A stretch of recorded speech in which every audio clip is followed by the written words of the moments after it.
Thank you, Cornsey, and welcome to the From the 108 podcast. Get ready for some baseball, beer, bullshit, and of course, the 108 tourney. And remember the drinking rules. If Beef Loaf says allegedly, or that he wrote a blog about that, you drink. If My Sock Summer doesn't know a player or mentions his time on the West Coast, you drink. And if I swear or say, here's the thing, you drink. And one little extra one tonight. If anyone says 108 tourney, you drink. Have fun with that one. Beef Loaf, how you doing, my brother? Oh, Treasy, My Sock Summer. I am doing lovely tonight, other than my little technical mishap trying to get the live Twitter show going. I think my phone got vertigo. I tried to turn it and it wouldn't work. It was astounding, and I get especially frustrated by technical difficulties, even though I am terrible with IT type stuff. So apologies if I'm not myself today. I don't know about you guys, but I've been catching up on Cobra Kai. You guys, I don't know if you've ever seen this show or just not. Watched the whole thing like a few weeks ago. So, it's all fresh. It's fresh. Okay. And I love it. So my wife and daughter have been watching it. And that's the reason I've kind of caught some episodes. I didn't watch it all the way through, but I'd sit in, like we'd watch it during dinner and I'd watch a couple episodes here and there with them. And I got to say, I love William Zabka. He's been terrific in this show, really showing out, in my opinion. But to me, the real standout, or at least for myself, and I'll explain why, is Peyton List. Okay. Who's that? Peyton List is Tori. She's the bad girl. Okay, yeah. Cobra Kai, the one who beats up Daniel LaRusso's daughter. No spoilers. I'm sorry. And the reason why, she's really standing out to me is you got to remember Bonita Stakey is 11 years old. So we're at a point in her life where she's getting into regular ass TV shows like this, right? She basically watches mostly everything that my wife and I watch, and dramas and all this stuff. Like she's been re-binging Riverdale, and like she's kind of into all this stuff. But we're only a couple 5 years away from when she was watching a bunch of bullshit Disney shows, right? Right. Mm-hmm. And Peyton List was on two of those shows, one called Bunked and another called Jessie. And in both of those shows, Peyton List plays the rich girl. She's glamorous. She doesn't want to get her hands dirty. And to see her just, several years later going full villain and being great at it. Like I just was so thrilled and so impressed to see, because a lot of times you watch shows like that, you're like, this is cheesy bullshit. Will the people ever actually be? And then to see her in that show, and I thought, she's great. Like I hate her guts right now watching this show. I know she's doing a good job. So it got me thinking, boys, can you think of any actors, actresses from back in the day that played kind of one role, and then as you got older, they played this different role, and they kind of were good at both of them, basically? Well, I'll tell you whose career arc I enjoyed the most, and it was 100% Alyssa Milano, and it especially was tapped with the Embrace of the Vampire release. That was just the best movie I'd ever seen in my entire life. So I think there's a. Am I muted? No. No fucking response on that.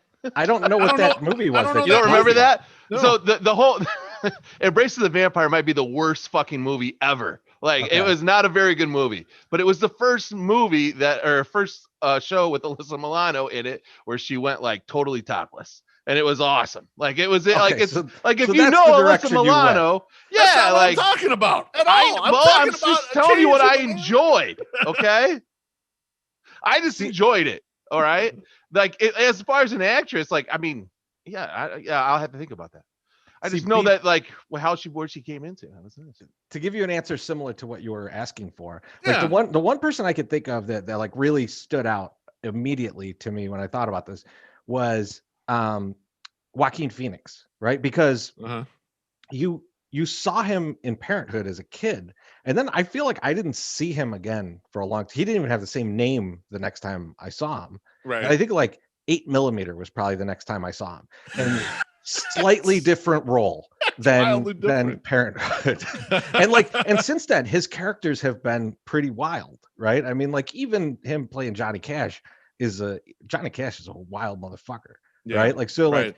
And to be the kind of the heartbroken kid of a divorce in this movie, that the first time you saw him, who's maybe jerking off a lot, and like he set a world record. Well, I guess there was some kind of there was a porn connection, I guess, in the two films that I talked about. But like even like in the Joker, right? Like that's an amazing like maniac of a film, or Gladiator, where he's a fucking menace. Oh, he's right? real good in that. Yeah. I mean, like, and that's a guy that we were probably all about his age when we watched that movie. I think like I was probably like 10 years old or something when that movie came out. So like that's a guy that I could think of. There's probably other ones. Like I know Christian Slater's probably one because like he was on Mr. Robot now, but I didn't watch that. So I can't really give you a good one there.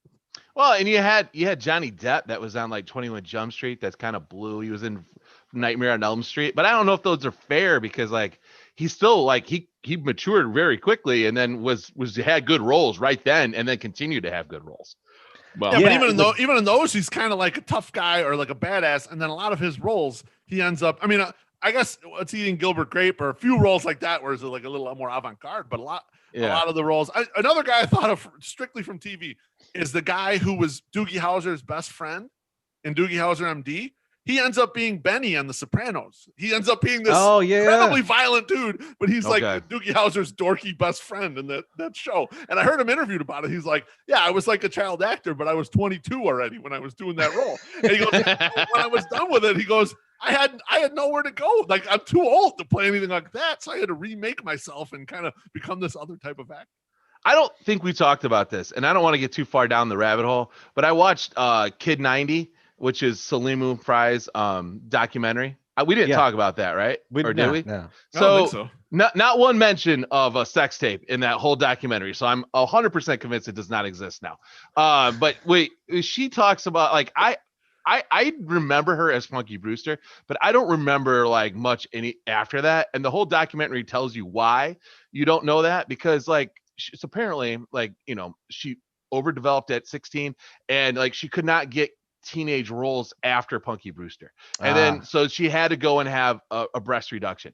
But aside from all that crap, which is like the reason her career took a dump, she thought she was only getting these roles because of one thing, and then she got the reduction, and then she was not getting roles anyway. She was still looked at as just a sexual thing and whatever, and pushed out in that manner. So, but she dated a guy from House of Pain. She lost her virginity to Charlie Sheen. And like she has video of all this shit. She has answering machine messages from Charlie Sheen. And like it just like I feel like I would erase messages from Charlie Sheen as soon as I got them. It was hilarious. The messages were actually very nice. He was, and you know, they don't go way too into him. He's like, "Hello, Salil. It's you know," or and he goes, "It's Charles," you know, and it's like, "Whoa, what a fucking creep show." But you know, but then she had video of everything, like, and she hung out with these, and if you really, everyone should watch the documentary because it's really good, and it's not just. I thought it was gonna be campy, and it wasn't campy, and like it's like a good true like overcoming story. Like she became really popular. She was really positive. She's still very positive, and then going forth, like just like I don't know. I really enjoyed it. So it's free on Hulu. You should check it out. Like, and you tells her whole story, and like I want to make my wife watch it, and I want to make my girls watch it at some point too, just to be like, listen, hey, you can be hot shit. All that shit can be taken away right away. And then like, you got to figure out what you want to do. And she seemed to be very good throughout the whole thing. So I thought it was a good story, but cool. Yeah. Awesome. I had another one, but I'm just going to leave it now because I want to hear how my sock summer's doing. Oh, I'm doing fucking awesome. I had my nephew in town for 3 days, and neither one of my kids would take a nap. So like I was up with the kids the whole fucking time. And it was, I didn't get my afternoon nap that I usually get in. I usually sneak a little hour nap in there, pretending to watch a TV show, and fall asleep. And I didn't get that, but I went to DeKalb today to drop my nephew back off with my sister. And I went into the Goodwill that's right there and right off of Annie Glidden Road. And I found something that is right behind me. And I sent you guys pictures, but I finally have found the 108 Tourney Trophy, and it's right here, and I want to make sure everybody can see it. It's this bejeweled fucking is that a squirrel? Squirrel. It's a squirrel. Now, oh my goodness. So it's really DeKalb, right? Look Yeah, at the it's tail a little- on that thing. it's much, right? Yeah. So I'm like, there's a lot of things on here that scream 80s to me. Puffy paint, glitter paint. And then it says L Rose 87 right here. And I know people can't see that very well. No. But so I went and looked on the bottom of it. And because you're in DeKalb, and it's like, there's a shitload of art student shit at Goodwill, right? Like just shitloads. And I'm sure some of my shit would end up there. And somebody would have been very happy. This on the bottom says Rose Squire, and it has a fucking number for the gallery on there, like what piece it was in the gallery, and it says $175. Holy shit. It's a goddamn paper mache fucking squirrel that's been bedazzled. Okay. So now I don't know. I don't know if I need to even modify this shit and maybe put 108 Tourney Champion maybe on the side here or something. But this is going to be the trophy that I am going to ship to whoever wins the 108 tournament this year. And they will have this, and potentially we'll get a new one for next year, because I don't think the person is going to send it to the next person, but we'll figure it out. But yeah, this retail is what we're value go with. 175 though. Yeah, I mean, that's you what got- I'm Yeah, hearing. I mean, at one point somebody might have spent $175 on it, and I spent $3.62. So I'll tell yeah, you what, though, the person it's who pretty donated fancy. that, Treasy, the person who donated that, $175 on their tax return. Oh, absolutely. There's Absolutely. no doubt about it. 100%. Miscellaneous art. Absolutely. That's absolutely correct. So all you guys making those videos and doing the cameos and all that bullshit, that's what you're working for, okay? It's right there. I envision some of your ahead. art there and being bought by a fellow junk collector for $2.11. And it makes me so happy guys- to think about it. Your precious pieces of art that you made there, and someone scooped it up for $2.11. You guys have never seen my art, and that's a topic for a totally different show. So we will talk about that at some other point. Chirizi, how are you doing? I'm doing much better now that I know that there's My Sock Summer art out there. It's out in the world. It's somewhere. We could go find it. You know what I did with it? It's This like- is I'll just tell you what happened to most of my pieces. I had a senior show, and then after my senior show, I moved, and I was like, I'm gonna do another show. I have all these pieces. I'm gonna do a show when I get to Arizona. Fucking never happens, right? And then I take it with me to Arizona, from Arizona to California, because I don't know if you guys know, I used to live out on the West Coast, and I have it in a storage shed. And when I'm going to move back home to Sterling, I'm like, I am not bringing this with me. I'm done with this. I've carried it. It has been 10 years. I have done nothing with it. I am getting rid of this. So I took it and walked it over to the grocery store that was by my house, and I put it next to the dumpster in hopes that somebody might take it. So who knows? We might see some shit at some point. Somebody might. I'm sure I would have been found by now. But yeah, that's where the art's resting place was, behind a Ralph's in Huntington Beach, California. I left a shitload of like pornographic art. It's like just hanging out. There's some dare tournament going on in California right now where the guy's like, and the award for winning this is this Bill and Ted erotica. This oddly religious mixed with hardcore pornography artwork is going to be the prize for this part. Yes, that's a good segue. Thank you. You realize we could sell that if you still had it. We could definitely sell that. I mean, I bet he could still probably do those, for $175. Exactly. I bet he could still make some of those beautiful watercolors he was making back then. There were watercolors, man. I assume they're watercolors. So how you doing? I'm doing good. So as you probably noticed, since there's not any wall here anymore, we've been doing some minor renovations around the house, and what I realized is that like the best part of the renovation is like taking the shit down. And it's not like because it's just destruction or anything, right? Because I got to kind of take it down carefully. But it's that I get to, if anything's difficult, I just get to blame it on the other person that used to live here.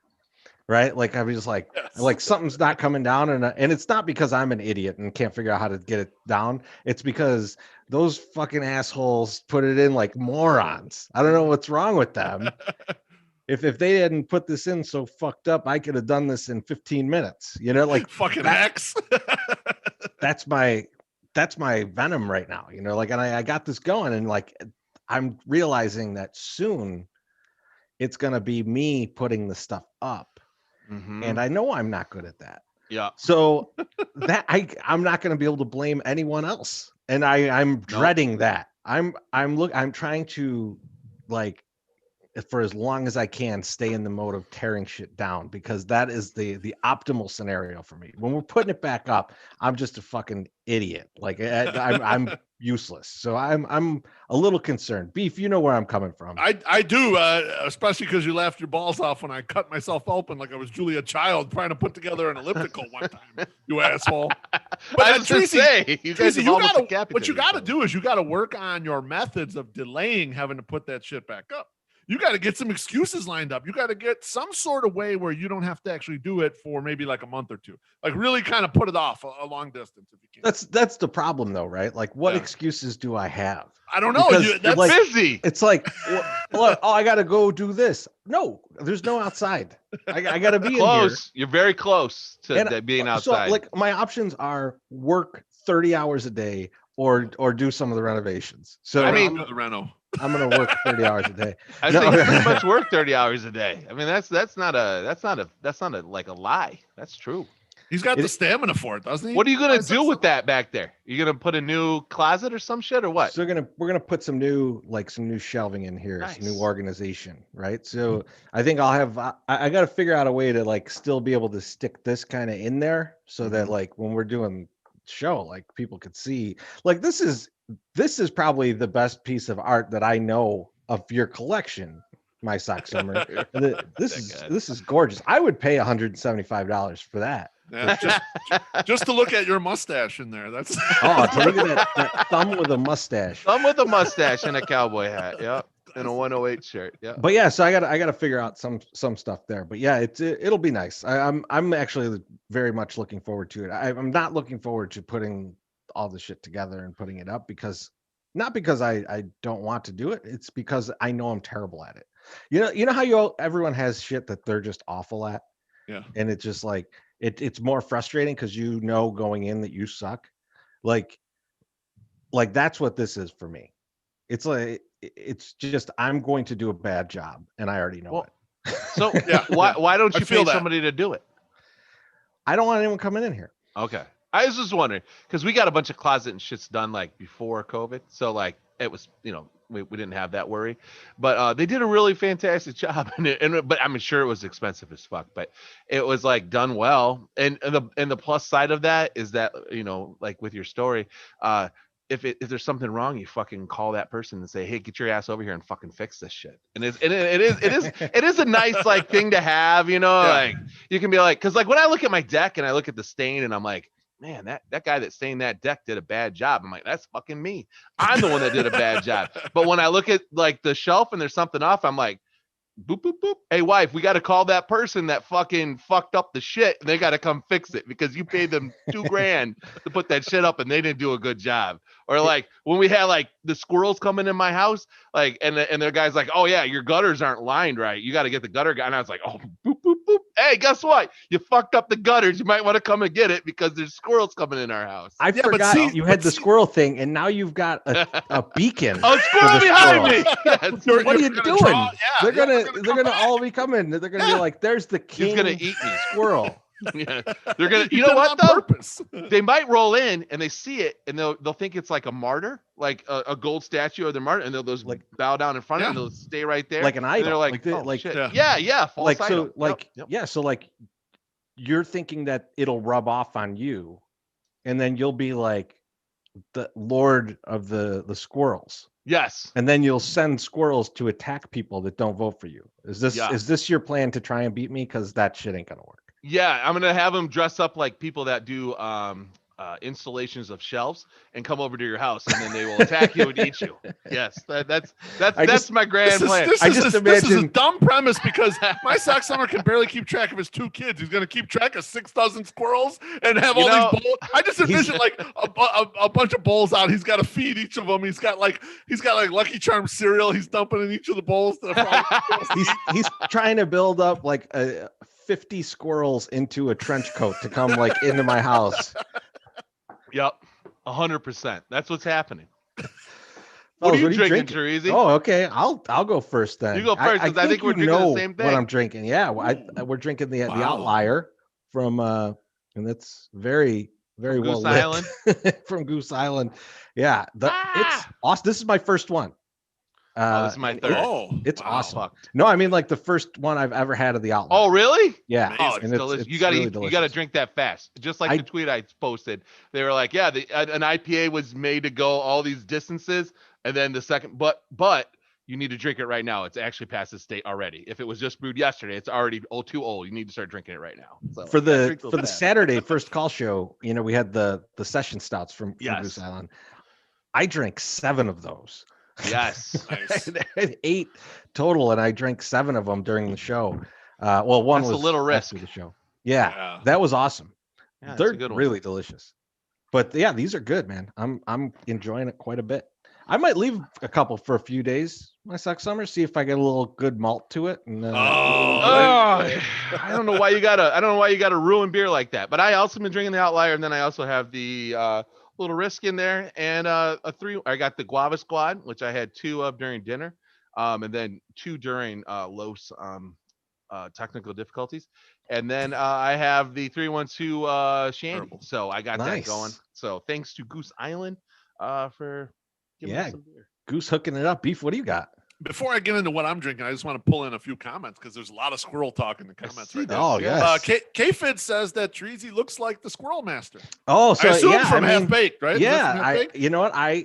I do look like Chong and K-Fid. So my dad, or mine and Beef's dad, Yeah, he looks a bit like Cheech. he does. And it was really unfortunate that COVID happened, because he actually has like the khakis and the red suspenders and shit. And we were gonna do like a Cheech and Chong bit, not like a video or anything, but we were just gonna like dress up and maybe do some pictures of us as Cheech and Chong, and that got ruined by COVID. So maybe this year. So we're only 7 months away from Halloween. We'll see how it goes this year. Only. Yeah, that mashup was one of the main losses of COVID. And then Brandon Stokes. Brandon Stokes. I rarely see Brandon Stokes in the comments. I guess he has a really good comment to bring up. He says, "A squirrel attacking MSS during a live broadcast is the content we all need," and I totally agree with that. Like Stokesies. You thought Jim Margulis's dog attacking him was something special. Fucking 50 squirrels consuming my sock summer. They like just run over him, and then there's just a skeleton left. That's Today I actually went with wine because I don't want to be that hungover tomorrow. Kind of been a long week at work, and my body does well on wine. What so a fucking I'm week. drinking Post and Beam, which is actually nice by Farniente. It's a cab, and it's Farniente. See, and I'm really enjoying it right now. I'm the opposite of you, Beef, because like if I drink wine, I get a hangover. Like last night, we had some pasta for dinner, right? Yeah. And I was like, I'll have some wine. So I had 4 bottles of wine. And this morning I felt terrible. Understood. If I stay under like a bottle and a half of wine, I'm usually fine the next day. I usually no problem. No, but really, like, yeah, if I drink a bottle of wine or even close to a bottle of wine, like I'm hungover the whole fucking next day. Yeah, I realize there's 2 alcohols that I can drink a fair amount of, and I don't end up that hungover. And it's red or white wine, doesn't matter, not port, and then tequila. Those are the 2 that I'm pretty safe with both of them. Not really rum. You're not rum. Horrible rum drinker. Rum does me real bad. Yes. I love rum too. That's the bad part about it.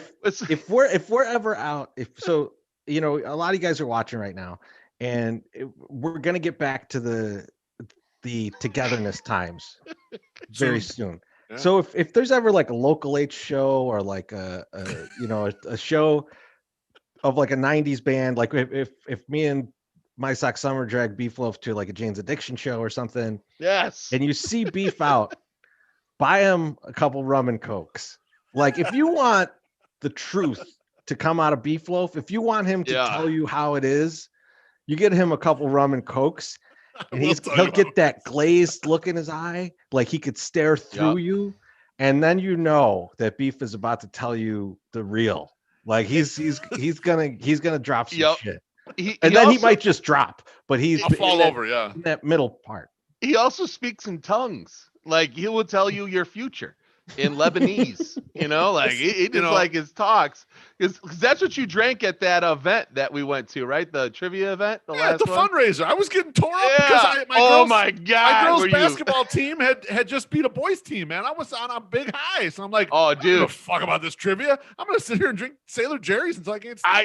I'm just saying that's just the rum. I've seen you drunk. I've seen you drunk plenty. You've seen me drunk plenty. It's the rum. But that was the drunkest you know what? I had ever seen. I need your dad to text me. I need your dad to text. The rum got you. The rum got you. The rum got you. I need, next time I see him, I need him to tell me that. The rum got you. I need to hear that out of his mouth. Unfortunately, that wasn't live broadcasted, so or in front of like our ace pitcher's father. No big deal. Doesn't matter. That was still fun.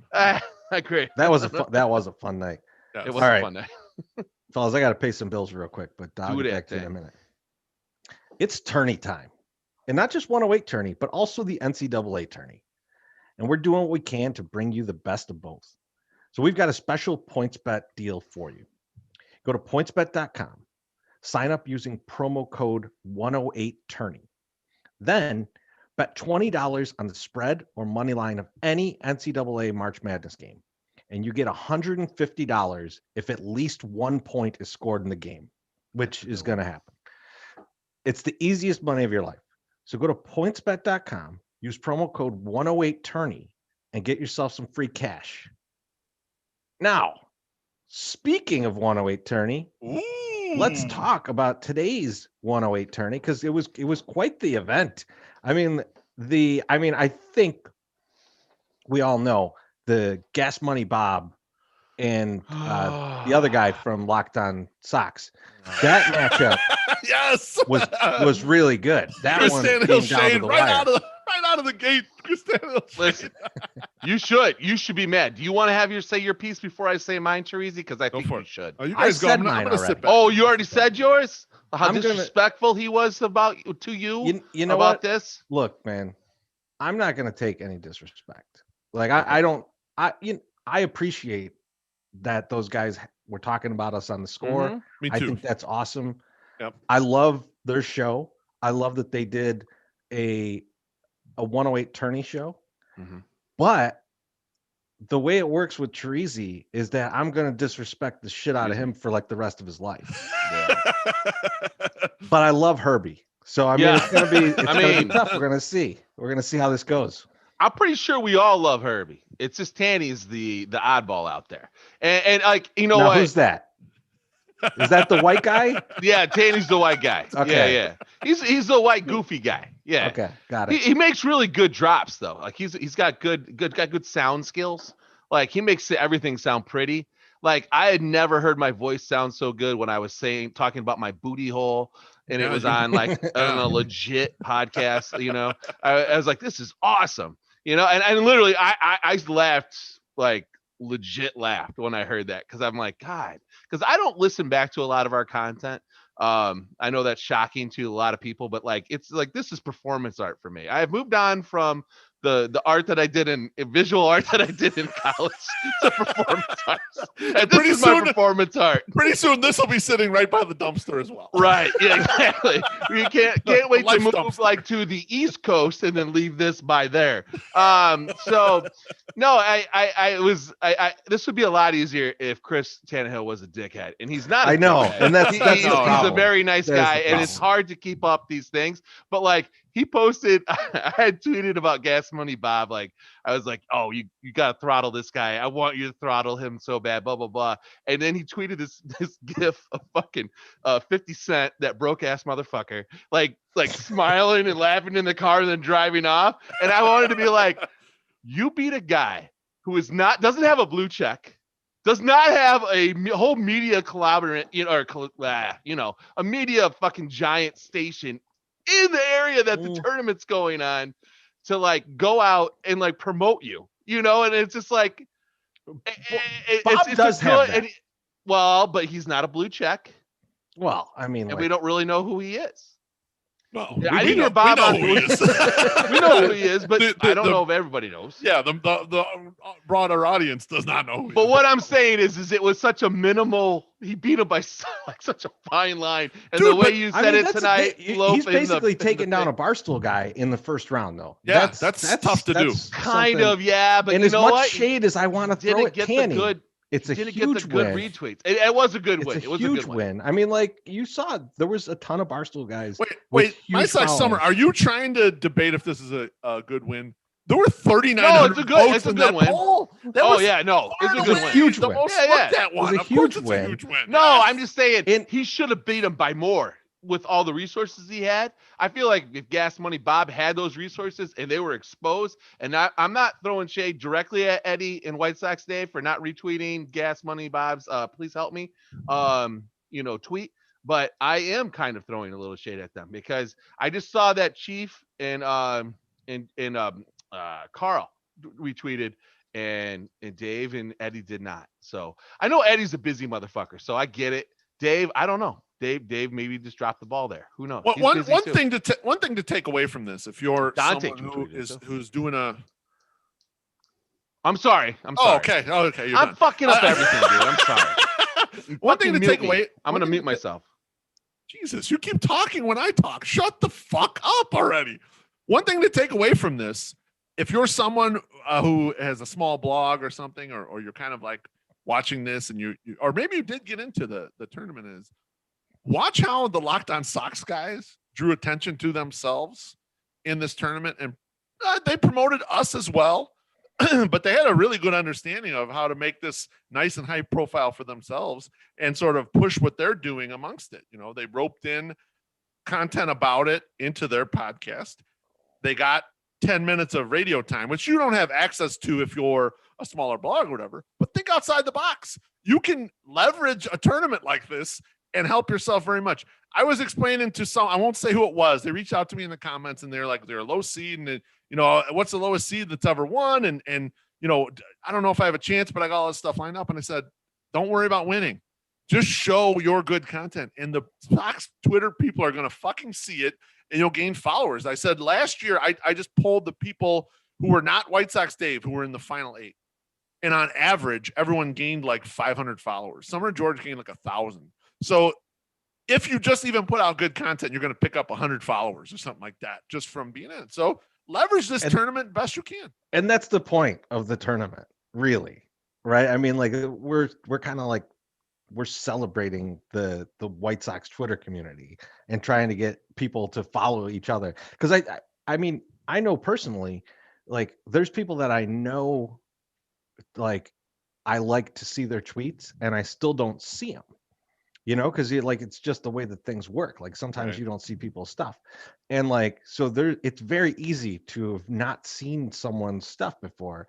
And this is a great time to like really kind of hone in on like, I'm paying close attention to this. Let me see who these people are, who I like to, whose content I like and who I'm gonna, follow and keep track of moving forward. And that's what I love about this. That's like my favorite part about this. Yeah, and show who you are and who what's your side. And Loaf, that's great advice to Husky Bardo. That you should tell him to continue. He's got all this shit lined up. He should continue to do that. I dropped a cameo for him, I think this week too. So like that's probably coming out. I don't know if I've seen it. Like I said, I got up early and I know no one cares. So that's going to be an interesting matchup. Him and it really is. It really is actually.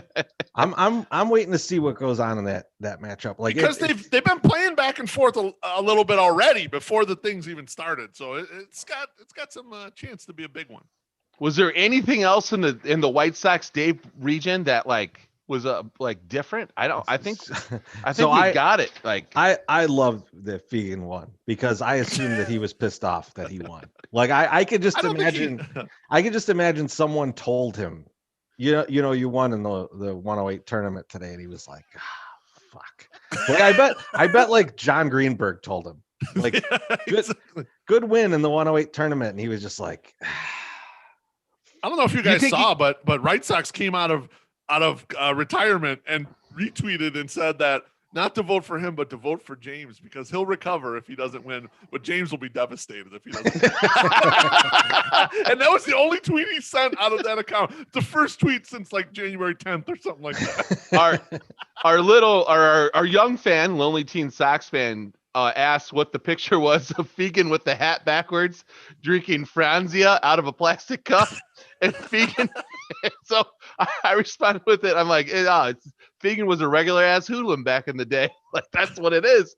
And Fegan goes, yeah, this is when I discovered that drinking Franzia out of a cup was like the spice to life or something. And I was like, our little guy's learning a lot. This first 108 turn, you're like, get a plastic cup and get some fucking shitty box wine, and you're good to go. You're good to go.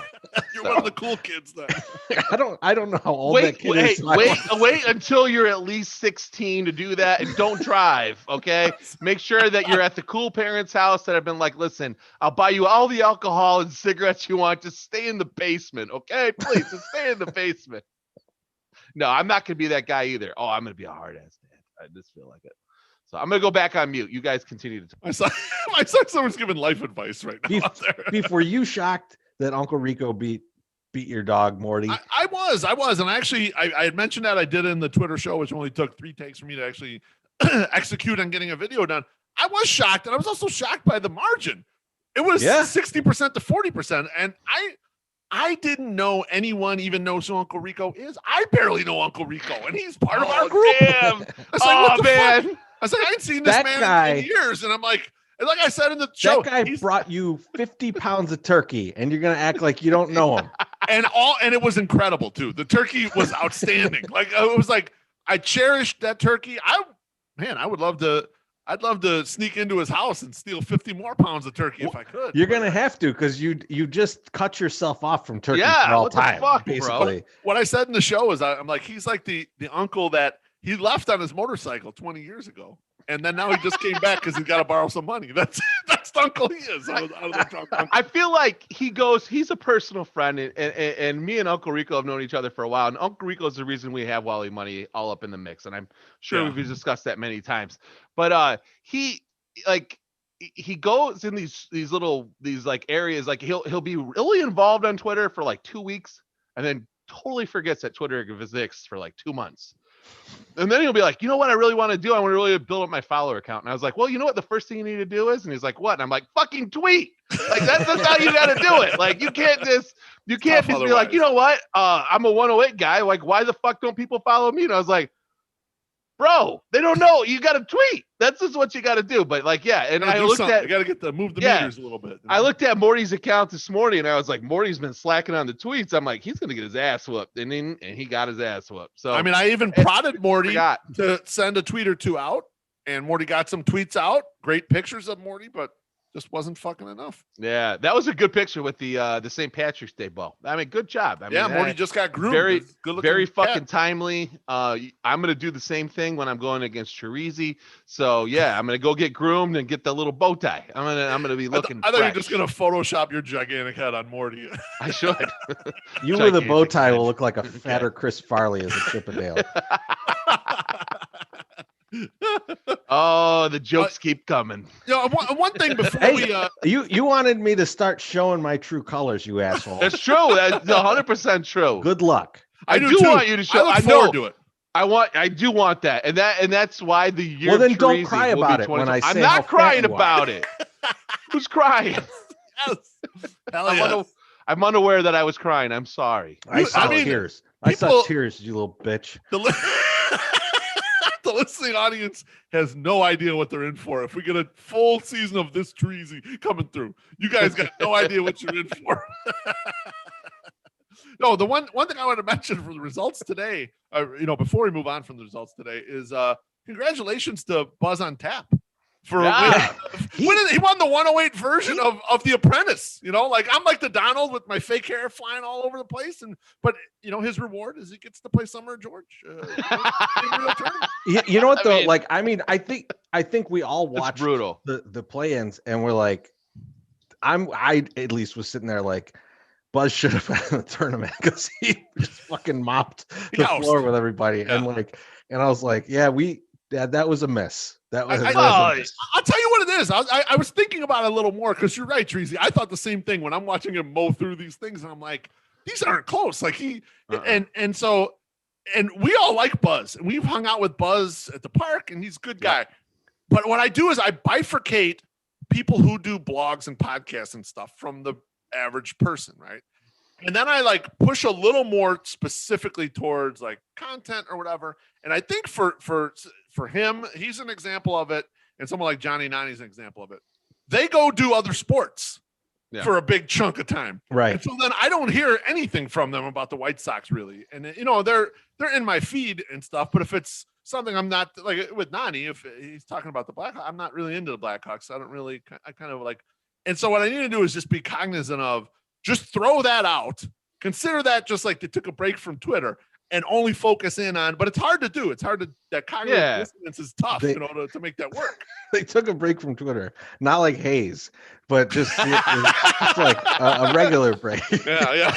They didn't get RIP in peace off of Twitter. Yeah, it's true. But Buzz was an easy pick. Yeah. And that was my pick. So fuck you guys. I won. I think if anyone's ever drank with Buzz, you voted for him, and everyone's drank with Buzz, and everyone has. Yeah, the guy weighs like 47 pounds and can drink with anybody. That's the kind of guy that can go far.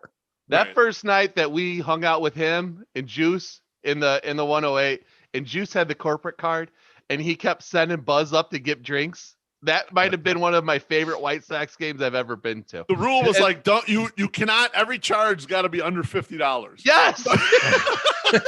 So I tried to get it to like $48 or $49 worth of drinks, and then you go back up and do it again with another amount under $50. Remember that shit, my son? And Buzz was trying to get, not Buzz, Juice was trying to get us to go to the Wolves games. Like he had a guy at the Wolves, and the Wolves kept sending us messages and said, "Please come sit. We have seats for you. Please come to the Calder Cup." This. And we're like, we could never get home from there because we'd get wasted and we would never get home.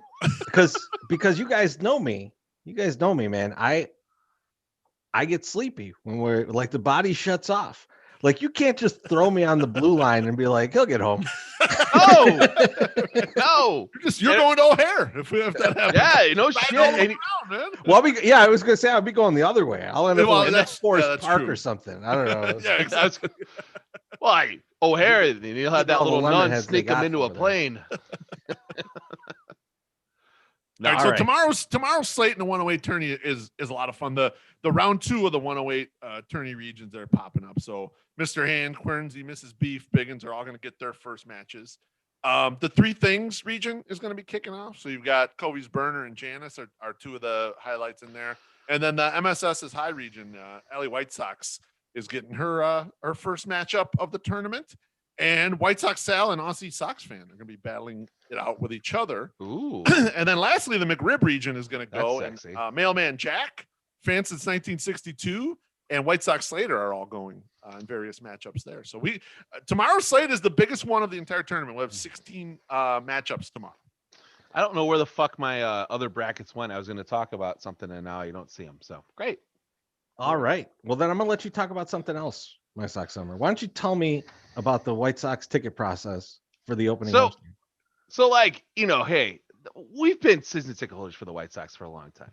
And like, I was very hesitant and very afraid about the process that was going to go down for how we got these tickets. And I did as much as like I expressed it to you guys. I sent out a tweet. And then I said in a survey, I told them, please don't fuck over the season ticket holders when it comes down to if we're going to have people in the fans in the stands, please let the season ticket holders get their seats first, and then let the general public fight amongst themselves to go in. And so I was like, I was okay here. If it happens, it happens. So then we got that big fucking email with 77 fucking paragraphs of mumbo jumbo, and I'm like, oh my god, this is there's something in here that's going to prevent me from getting this ticket. And I am as a guy that goes to 70 some games a year and then had to go quit straight up cold turkey last year along with cigarettes. I fucking what's going to happen if there is live baseball 4 fucking blocks from my house and I don't have a ticket because of some bullshit regulation or some bullshit money grab that was done by the organization, I'm going to go 100% bonkers and go nuts. And then our ticket agent, Nick, sent us a cheat sheet because he knows that I'm quite possibly am an idiot. And so maybe he sent it to Wally Money too, because Wally Money might not need it also. And basically said, hey, these are the things you need to do. And like, just make sure that this is right. And another shout out to Nick because he was in constant contact with us. Yep. And like, just made sure everything was good. And then I did get a text today from one Brooks Boyer making sure that we got tickets and asked us where we were at. And then so I definitely let him know all that too. But like, I was just happy that people, were like, hey, we want to make sure that you're there. But also Nick doing his job, and not like, I don't think unlike what he does with other clients, he just is like, hey, here's what you should look out for, and you should just be ready. Dude, fellas, the process was smooth as shit. Like, it was like the easiest fucking thing in the world. Like, we went in, like, I don't know. I'm on a Mac, and it's an old Mac, and my map wasn't working at first. So then I just re-signed back in. Boom, there's the seats. Boom, bought the seats. Real easy. So it went very easy, and it went all that. So then I'm like, okay, well, that's good. That's good for us. And I'm like a normal person. So maybe my experience was different than other people. So I go out to the Facebook, I go out to the Reddit, because I'm like, where's the juicy stories, man? Where's the people complaining? Dude, very little people. There's not a lot of complaining. Like, no one is saying shit about it. No one's saying it's unfair. No one's saying it's this or that. No one anything. I saw a few things. I saw a few like very minuscule things. But like, I've seen them release a promo and there's something wrong on the promo, and I've seen threads, like big ass threads on this shit. So to see the minimal amount of things leads me to only one fucking conclusion, and that conclusion is the fucking White Sox did the fucking right thing and they fucking spiked the goddamn ball in the end zone. Because I as the season ticket holder was like, I felt very well taken care of. And apparently non-season ticket holders are like, you know what? They deserve it. They've been putting the money in, so they deserve to get that first crack at everything. And, we'll go from there. I did see the only one thing that I saw that I thought was a little weird is the guy was like, well, I know these corporate people are going to have seats. And I was like, okay, that's a good thing. They're like, you won't see diehard fans in there. But I was also like, where was those diehard fans when the corporate guys are probably putting money into the park? Like, it's like, if we don't have corporate money, we don't have a Goose Island. If we don't have corporate money, we don't have a Sox Social Lounge. Like, there's these things that these guys are putting money there to like continue to improve the experience for the fans. So I'm not like, oh, that's tainted corporate money, bad. And like, fans are going to show up anyway. You know what? I feel like we got plenty of people that we know that are season ticket holders that are in the park. Yep. Mm-hmm. Beef. I talked to El Chapo. He's in the park. He's in there. Good. He's in there for opening day. Good. I'm glad to hear that. He had to go on the upper deck. He's like a 20 game plan, and so I think his date was a little bit later, so he got up there. But like, as far as our crew, I think we're all. I'm not going to tell you the section because I don't want you guys to stop by. We're not ready for that yet. When we get till everyone is vaccinado, and then we'll go. We'll get back together. Then we dance. But I don't know about that. Like, I think our crew, like our crew right here, and then like Mr. Hand and his crew, and then Polish and his fam, we're all kind of in the same section, which is awesome because Wally. Because we're kind of in a situation where, like, even being buffered, we're also around people that we know have been doing the shit right. So like it's like a double protetion, and I like it. Yeah, we got our comfort level. Well, yeah, I mean that's why I'm going to sit as far from him as possible. I mean, Wally might have been double bagging it, during COVID, but also he has not tested positive, so he must be doing something right. So I mean, that's the thing, you get to this point where you're like, nothing's happened for some of these guys, so they must be taking it seriously. Or They've had it 9 times. And they haven't told us. Told you. But yeah, Wally also went out to the Under Armour store for us and bought us all those fancy, nice Under Armour masks. Which that's delicious. Right. That's all I wear at the gym, my friends, and those are the best masks out there. And that's a good one. It's a very good, nice mask. So before we move to the next topic, My Suck Summer, I got one question for you. You talked to Brooks. Yep. How are we doing on the banner for the biggest drinkers in MLB? We get that sorted? Shockingly, that did not come up. I asked him some 108 business questions, and he gave me some good advice. And that's something that you expect from a good friend of your blog and your podcast, unlike the relationship he has with Sox in the Basement. So yeah, which is no relationship. So there's absolutely no relationship there. Every once in a while, I'll be like, "Hey, you ever heard of Sox in the Basement?" He's like, "What's her name? Or who's that? I've never heard of her." Yeah. So let's get into a little actual White Sox baseball, but not quite. Let's overreact kinda to spring training stats. And I'm gonna throw some things at you guys, and you tell me if I'm way off base. So do it. You guys got the stats in front of you? You guys I do actually. So hold on, okay. I have one caveat. No, just one thing, real quick. I'm not even gonna go into it. Because Illinois is made the tournament and are actually a legit contender, me paying attention to White Sox baseball has not really started yet. So just take whatever I say with a grain of salt. So all right, go for it. So My Sox Summer, let me explain the bit that I sent you guys. Is that we're just looking at their stats and we're reacting to them. You didn't have to watch anything. Yeah, I've barely watched. Stats. Still don't have time to do that because IO and Kofi. Okay. All right. Go ahead. But you're on a computer right now. Just look at the fucking stats. All right. No, he's not. He's all right. This isn't really a computer. He can't. He can't. He can't comprehend stuff right now. Trees, you just go with the book. So, Beef, I'm only talking to you now. Okay. I'll mute. The BABIP gods have caught up with Tim Anderson. It's over. Oh man, yeah, I noticed that. Yep. What's he hitting? Like 200? I mean, when I pulled stats most recently, doesn't have today included, it was 219. Not very good. That's pretty not very good. It's pure BABIP. There's no getting around it. It's over. Got no power, only one double. It's been bad. Oh my God. Sebi Zavala needs to be on the roster. He already got dumped, right? Yeah, they optioned him already, but he got dumped. Greasy said, "Fuck it, we're bringing him back. Option someone else's ass. He's coming back up. We're rolling him back up." Yasmani Grandal's out for the season. We all know that. Here's the thing: when you look at Sebi Zavala, I have him with an 833 OPS right in spring training. This is when you realize, like, the plumbers and bartenders that are pitching at the end of these games, and also that you're kind of, I think. The entire Arizona, it's all a bit at altitude. It's not like in Colorado, but the ball flies like a motherfucker in this area. So you're going to get a little extra power. So when you see numbers like that, you just gotta, you understand what kind of game is going on.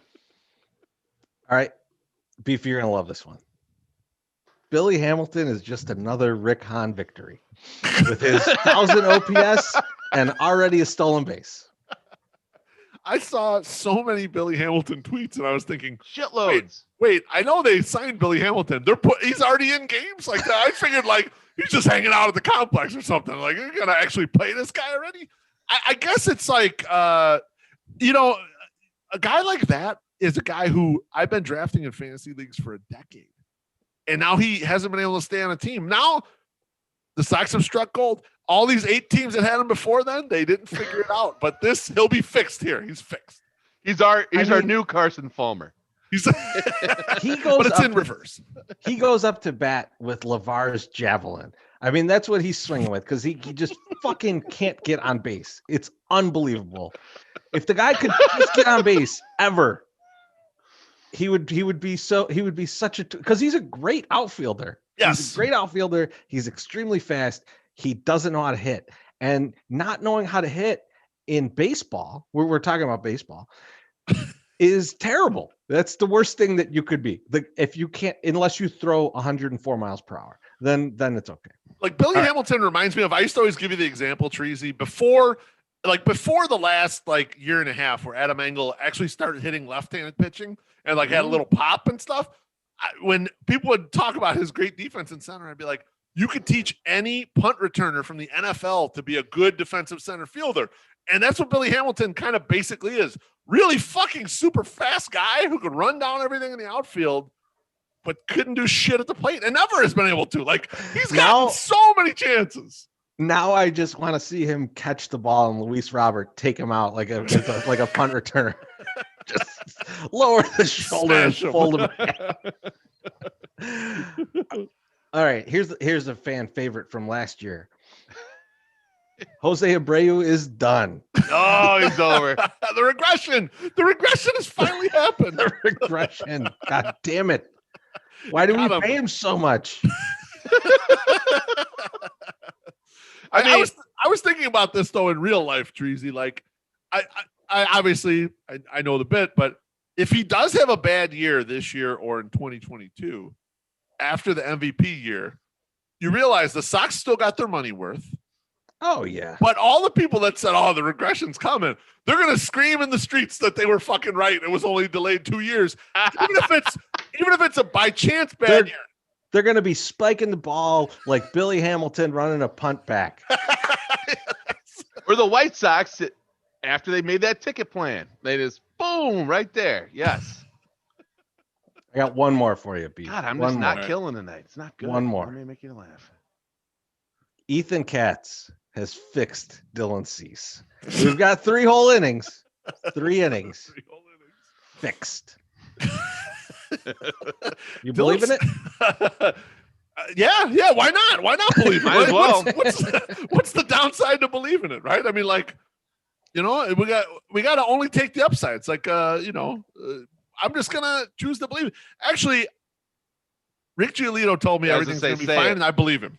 Yep. All right. I gotta believe him. He's like father of White Sox Twitter. He's not only Lucas's father. He's all of our fathers. This is not an overreaction then. This is just the correct reaction. This is the correct 3 innings. Fuck it. We already know he's fixed. Yep. I think Rick would agree with the same thing. And I think, Beef, you're going to be Rick's young puppy. He's going to rub your nose in it when you fucking make doo-doo on the carpet. He's just going to be like, listen, you fucked up. Yeah. He's going to rub it right in your face. He's like, hey, love, is he still broken? That's what he's going to say to you when he fucking wins the fucking Cy Young. And it's like a 20. He gets 20 win season. Yeah, get ready for it. It's coming.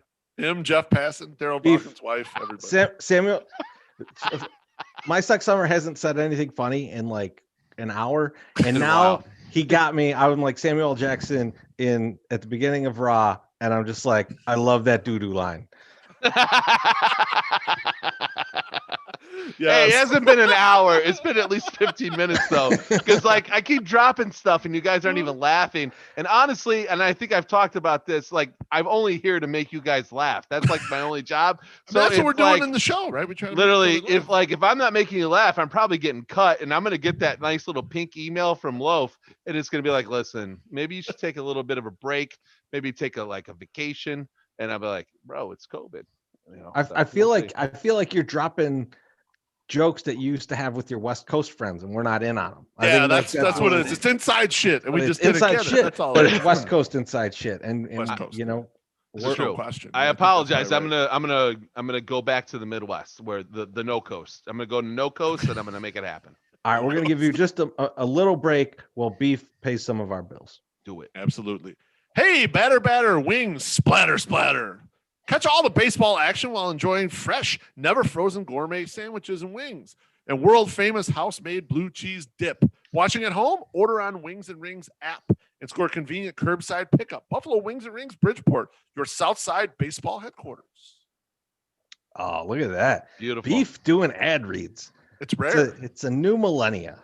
I talk enough. You don't need to hear me talk about Let me ask you guys a question. If you go to Buffalo Wings and Rings, what's the thing you order off the menu that is not wings? What food do you get? For me, it's a Southwest chicken or a Southwest steak sandwich. Fucking love that fucking thing. So we talking app or we talking what meal? Because I get a burger. If I go burger, they got a burger with onion rings and bacon and shit on top. Give me one of those. I'll have I'll have that. Yeah, I think my two main squeezes are black and blue burger, and then also the Korean shrimp. Oh, big fan of the Korean shrimp. I will just get a couple orders of Korean shrimp and have a big bowl of Korean shrimp. The Korean shrimp is on the border of a meal or a appetizer. Agreed. I'm pretty sure they call the double order of the Korean shrimp with extra Korean shrimp sauce the Mr. Hand. You just gotta say, hey, give me the Mr. Hand, and then they'll give you that. And that also comes with a side of queso. I don't know how that works in the Koreans, but yeah, that's what it goes. The Koreans invented queso. Now, a lot of people don't know. At Buffalo Wings and Rings, they're gonna know what you mean by give me the Mr. Hand. A lot of other places, no. Be careful saying that kind of thing. You never know what you're gonna get. I mean, you might get something you really enjoy, but in general, it's a dicey situation. You might get an Eddie Adams from oh fuck, now I fucked it up.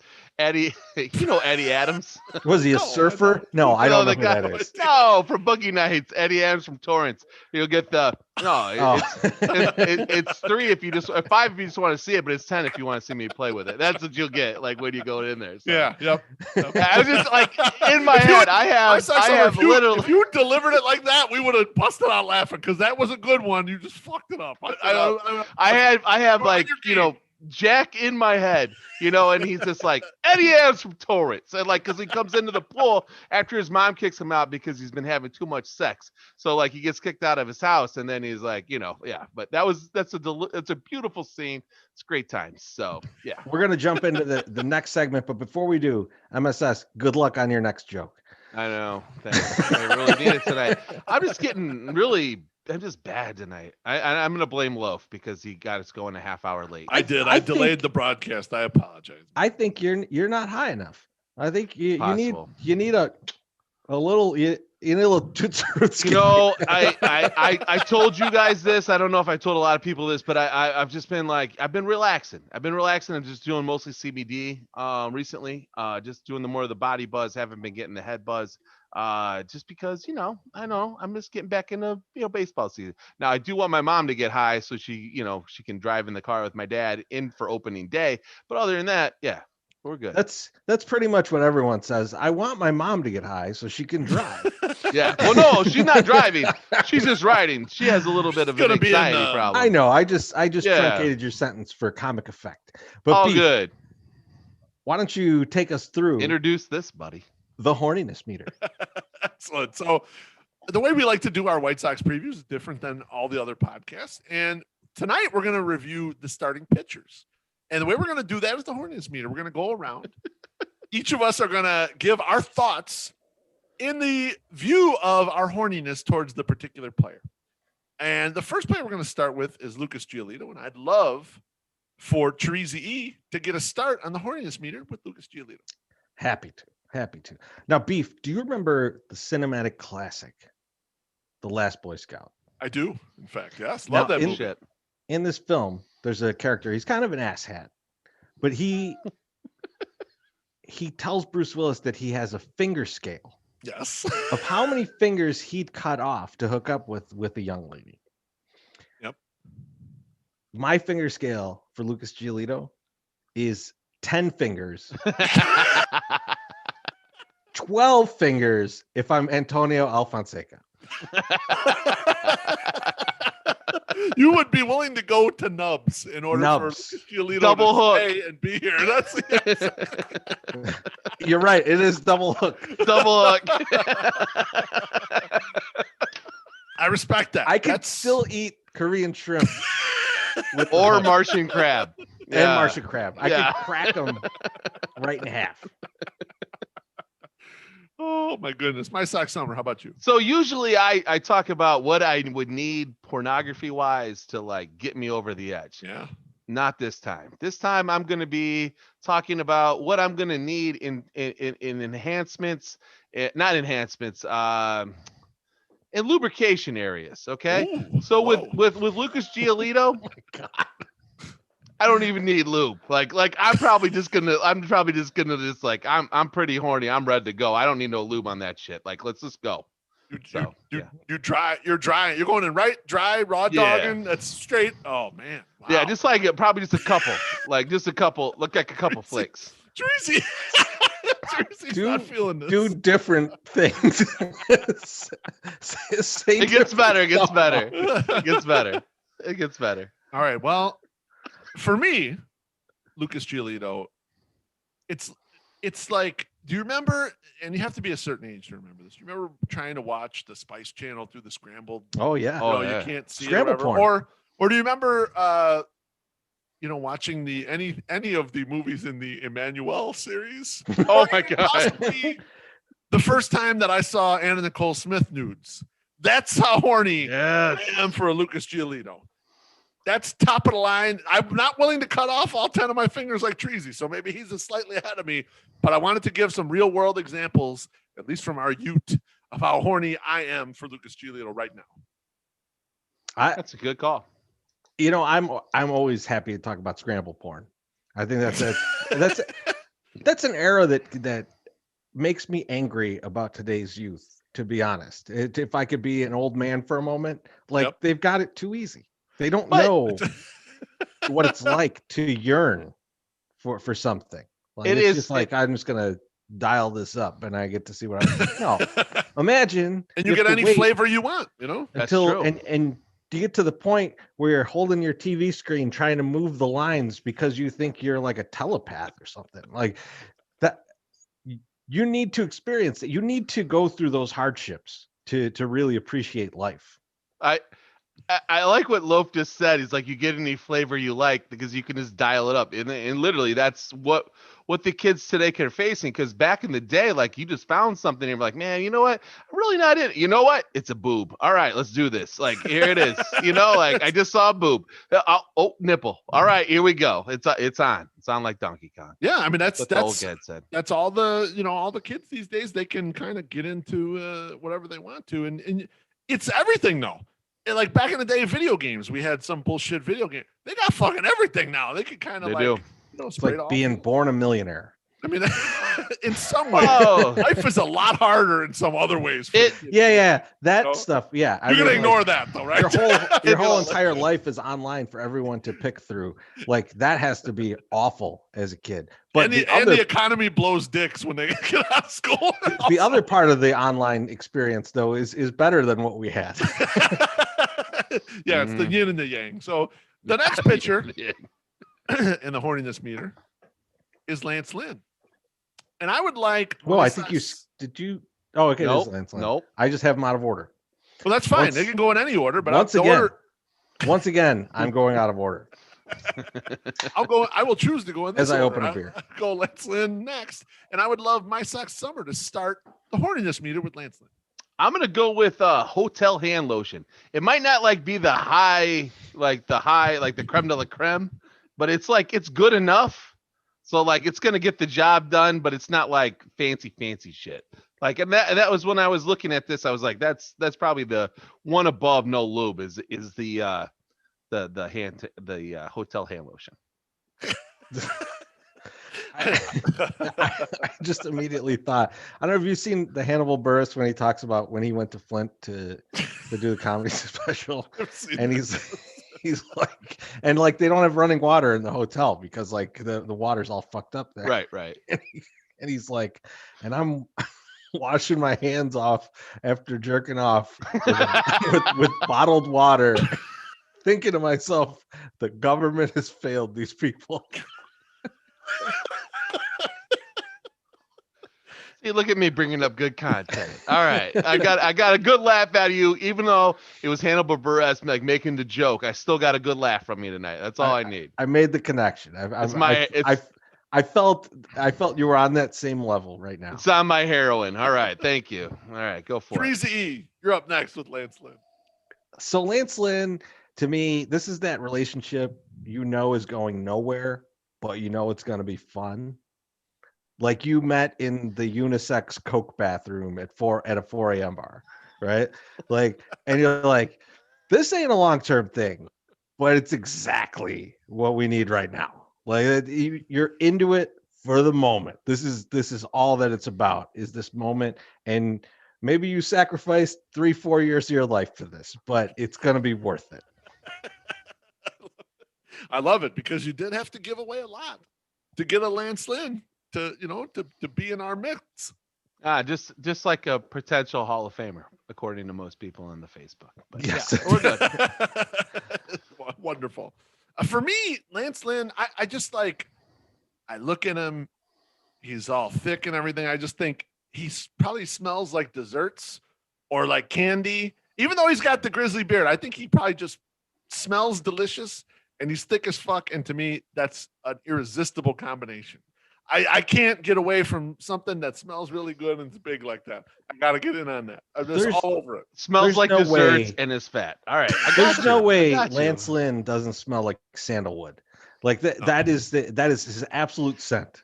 I'm gonna disagree with you. I think he smells like good old Speed Stick deodorant. Like that's probably what he smells like. He's not sandalwood. He's not a crunchy hippie. He's like an urban guy. He has like musk.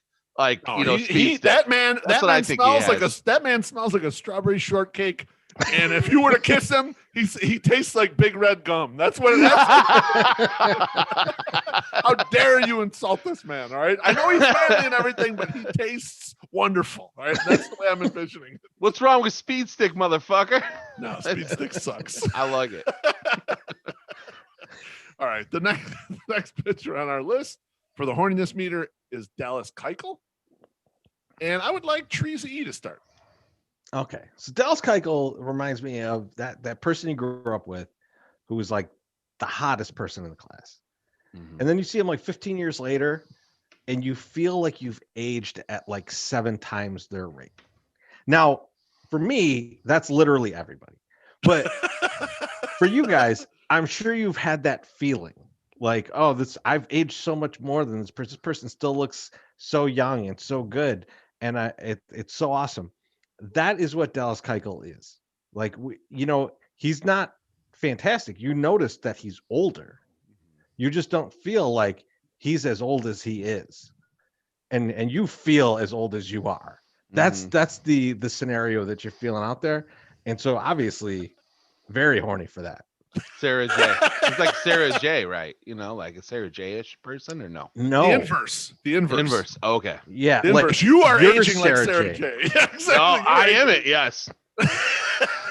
That's true. Well, we know you're into that, but I mean, still, you're the person who's aging like that, and this person is not aging like that. They're like still... think of like Marissa Christy Tomei. Canyon. Like Marissa Tomei is a good example. Marissa Tomei. Oh yes. Like she's still like 38 years old, and I think she's like 50. Yeah. Right. I think she's 56.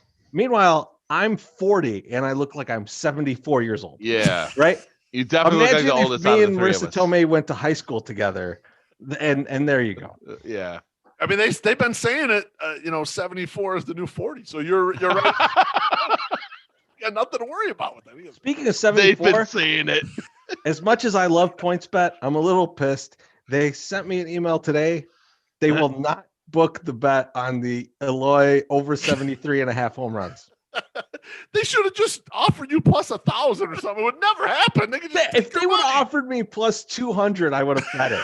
Do they just give me shitty odds? I'll bet on this. Do they give you like special like leniency because of who you are and like our affiliation with them? No. And do you send it in as like you don't send it to our guy, right? The thing is because okay, all of our stuff is under From the 108, so it doesn't say like Chirizi. so like should, but it doesn't. There's no real connection there. But I put in the name of bet request, and they were like, we love that you're putting in these bets, like having Lauren Wills win the 108 tournament.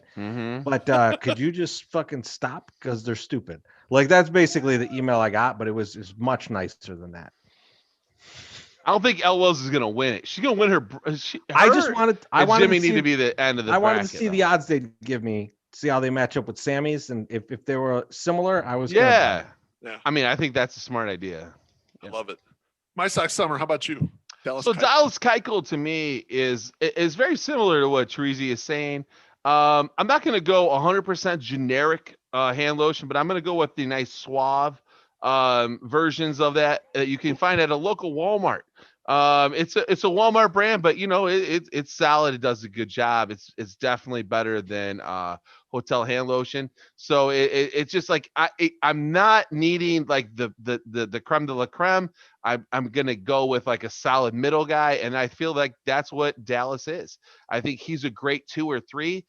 He would have been a good 2 if he would not have thrown the game 2 of the playoffs last year to get Ricky fired. So yeah, exactly. If he would have done that, he would have been higher on my list. But because he did that, he's suave all the way. So yeah, he's a fucking narc, and we know it. We're the ones who spotted it. Fellas, we spotted it first. Like don't let any. When history is written and they try to write that part, we're gonna make sure we put that in. Yeah, the Sox are like going totally trending down and real shitty, and then Dallas goes, "Oh, good things are coming," and then no, good things did not come. Tony Russo is hired, and then he just is like radio silent, and you're like, "What the fuck, bro?" Like you thought you had it, but you didn't. Like, MSS, speaking of special treatments, because you're an investor in Wikipedia, are you able to update the Dallas Keuchel Wikipedia page to mention that he threw that game? He threw the game. I will try. Okay. let me see. I will reach out to my associate D Brown and see if we can do that at some point. That's a good usage of our intern. Actually, that is a very quality. Actually, we should throw a lot of things at him for the Wikipedia. We should update Daniel Palka shit too. Once the dust settles of the 108 tourney, I can't wait for the weird shit we come up with once actual games are being played, and we don't have to make up a bunch of bullshit for this podcast. He's going to be busy. That young man's going to be very. Oh, busy. He did great today, though. Him and Nam did great today. Dude, Darren is doing a tremendous job. He's gonna have to leave us soon because he's doing such a good job. Some legitimate media company is going to say, "Whoa, this guy's killing it. We got to grab this guy." So I don't know. Let's huddle up after the show and figure out how we try to fuck off that legitimate media company that tries to steal. Exactly. So how do we make Darren look bad? I tried to fire him on the other show, and everyone loves him anyway. They want people fired before they want him. Yeah, you're going to get fired first. True. All right, so Dallas Keuchel for me, and I find Dallas Keuchel particularly funny because Alexis and Janice and some of the ladies of Sox Twitter, they told me last year that when he's pitching, it's called Big D hours.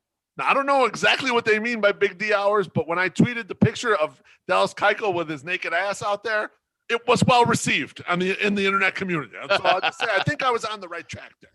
But for me, I have concerns about old Dallas. For me, this is the one person you used to be down with this person, but then they became inherently more risky to you. Maybe they developed a drug habit, or maybe they have an ex-football player, ex-husband, who's somehow currently free from imprisonment. You're a little nervous about that. You know what I mean? You're still in because this could work out, but it's got a lot of fucking downside. It's got a lot of chance to be really bad for you. You're probably still going to do it though. I mean, I feel you. It's a risky year with Keuchel. Like I'm worried about that back. But you know what? To me, he's still looking pretty damn good. I'm still feeling it. I'm still feeling nice beard. Okay. That beard is nice perfect. Beard. Yeah. That beard is perfect. Salon quality.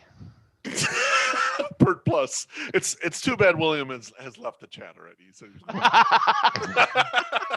he'll have to pick this up tomorrow. Yeah, exactly. Senior Sox will pick it up. He'll send it to him. I'll let him know. Lot G, that's the kill zone from what I hear. All right. The next person in the horniness meter is one Dylan Cease. And if you boys don't mind, I'd like to go first this time. You go first. Be okay. Have at it, Hoss. Horn it up. Mix it up a little bit. This is a weird one. Do you ever know a woman that basically everyone else thinks is hot, but you're like, you're just not into it? Yeah. My wife has a friend like this who most guys think is absolutely gorgeous. And I just don't see it. I'm not, you can't convince me that this, and my wife's friend is super cool and I like her a lot, but that's what Dylan Cease is to me. Everyone else is much hornier for Dylan Cease than I am. Dylan, I'm just not into. To me, you know who Dylan Cease is? Dylan Cease is the Jennifer Garner of this rotation. Everyone else is all boned up. I'm not seeing it. I can't. Wow, you're Ben Affleck. You're done. Yeah, I'm done. Yeah. No more Bennifer. I'm out. Fuck it. Damn. You don't like Jennifer Garner? Not really. No, I don't care. Interesting. Right, but I mean that's an example, right? Most people think Jennifer Garner's hot. I don't give a fuck. I mean, she's not ugly. Like yeah. See, I'll give you an example. For me, in this is it Kate Hudson? Yeah, Kate Hudson. Yeah. I think she's a tremendous actor. I like watching her right. as an actor. I'm not terribly attracted to her. Just not into it. Yeah, just not into it. But I'll watch her movie. She's really good in everything. Right. Yeah. But yeah, I'm just. But obviously, like, I'm not saying she's unattractive. I know people find her quite attractive. It's just not my thing. That's where I'm at too. I could see why other people like a Dylan Cease. I can't. I'm not into it. I can't get into it yet. I think it's Goldie Hawn now, Beef. I mean, that takes me back to the Wildcats days. Baby, we're talking. Different story. Yeah, no, that's some Gilf action right there. We're not. Just a reminder for the watching audience and anyone that's listening to this podcast at home. There are 3 ugly dudes judging people on their looks, so just take that into consideration. I'm not though. I'm here. I am here to judge Dylan Cease. Okay, and that's what I'm judging him on. Yes. Right? That he's not. He's just not that. It's not for me. I like Kate Hudson and Almost Famous. Like, oof. I love that movie. Love her. She's fantastic. In that movie. It's just more than that. It's just the spirit, Like I just dug her. I dug her in that. I did not necessarily dig her with Chris Robinson. But other than that, my summer. What do you think about Dylan Cease's spirit? Is that Dylan Cease to me? I'm gonna go with I don't need ultra premium, but I need some premium. So we're getting into the Jergens line. Okay, so we're going right to the Jergens, just regular ass Jergens. I don't need extra strength or dry skin, ultimate dry skin repair. Ultimate repair, collagen, vitamin E. I don't any of that shit. We're going just with the regular ass Jergens that you might find somewhere. So that Slim Shady made it popular. Yeah, Jergens, number 1. Regular old Jergens. It's a regular ass cracker. Treasy, how about you? You want to close out Dylan Cease? Yeah, so to me, this is the person you really liked in high school, and you really just hope they'd stop cheating on you. Yeah. Despite them showing no signs of ever stopping that. And you're just like, I'm going to wait this one out. This is going to work. That's how I feel with him at this point. It's like all signs point to yes. Let's move forward with this. I assume you're not going to. Oh my God, what are you doing over there? You're a whore. You know what I'm hoping? That one hit me hard right there, Treasy. You know what I'm hoping? I'm hoping he's not White Sox Mitch Trubisky. Because even today, when Mitch signed with the Buffalo Bills, people were like, oh, Mitch is going to find it with the Bills and the Bears are going to be sorry. And that's the same shit I expect when Dylan Cease moves on. If he doesn't reach his potential here, I expect that same shit to be said when he moves on somewhere else. Oh, he's going to find it in this new place. What's funny is I was talking with my boy Bame from Barren Plains, because it's like me and Kaz are Bears fans. Yep. Bame is from Buffalo. He's a huge Bills fan, and he's like, "What the fuck is this? Why did we sign this guy?" And I was like, "He is the worst version of Josh Allen." So, yes. So he's the natural backup, because he fits the scheme. He's just bad at it. That's why he gets backup money to be that guy. Yeah, Mitch could fake being Josh Allen for 2 or 3 games, and it might not be terrible. 2 or 3 series, yeah.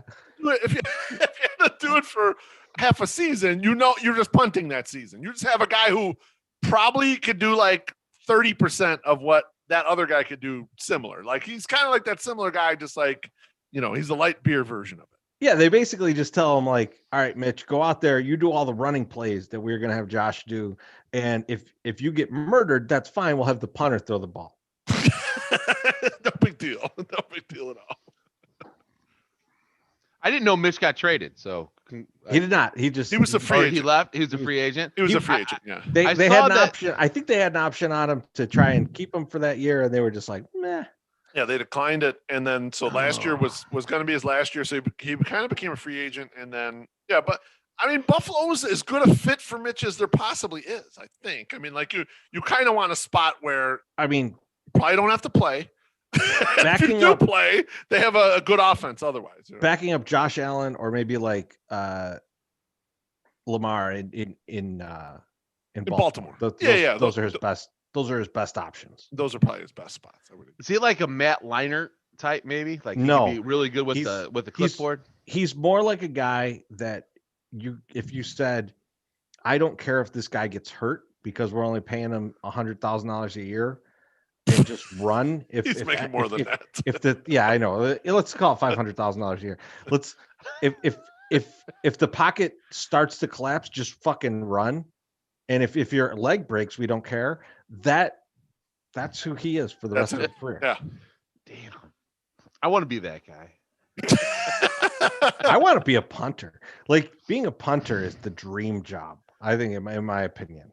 You're a big soccer guy too. The thing about being a punter though is you're exposed, man. You're spread eagle. Your legs are like way out like this, and people are running at you trying to block. No thanks. I'll pass on that. The holder for the place kicker, best job there is. Beef. And I don't know. But that's usually the punter. The backup quarterback. If I didn't have my current job, I'd have two options in life, right? One, stand on the overpasses in Vegas and get kicked in the balls. Or two, try and kick a ball as far as I can and maybe get a helmet in the balls. That's the same job. One pays way better. I'm taking the punter job. I think the third option, insurance, right? It's insurance. They give you the tools to succeed. They might let me wear a cup. I think the third option that you didn't like divulge is you in the best #1 Soundgarden tribute band, Garden of Sound, that tours the nation. That's what I think you would be. The bass player.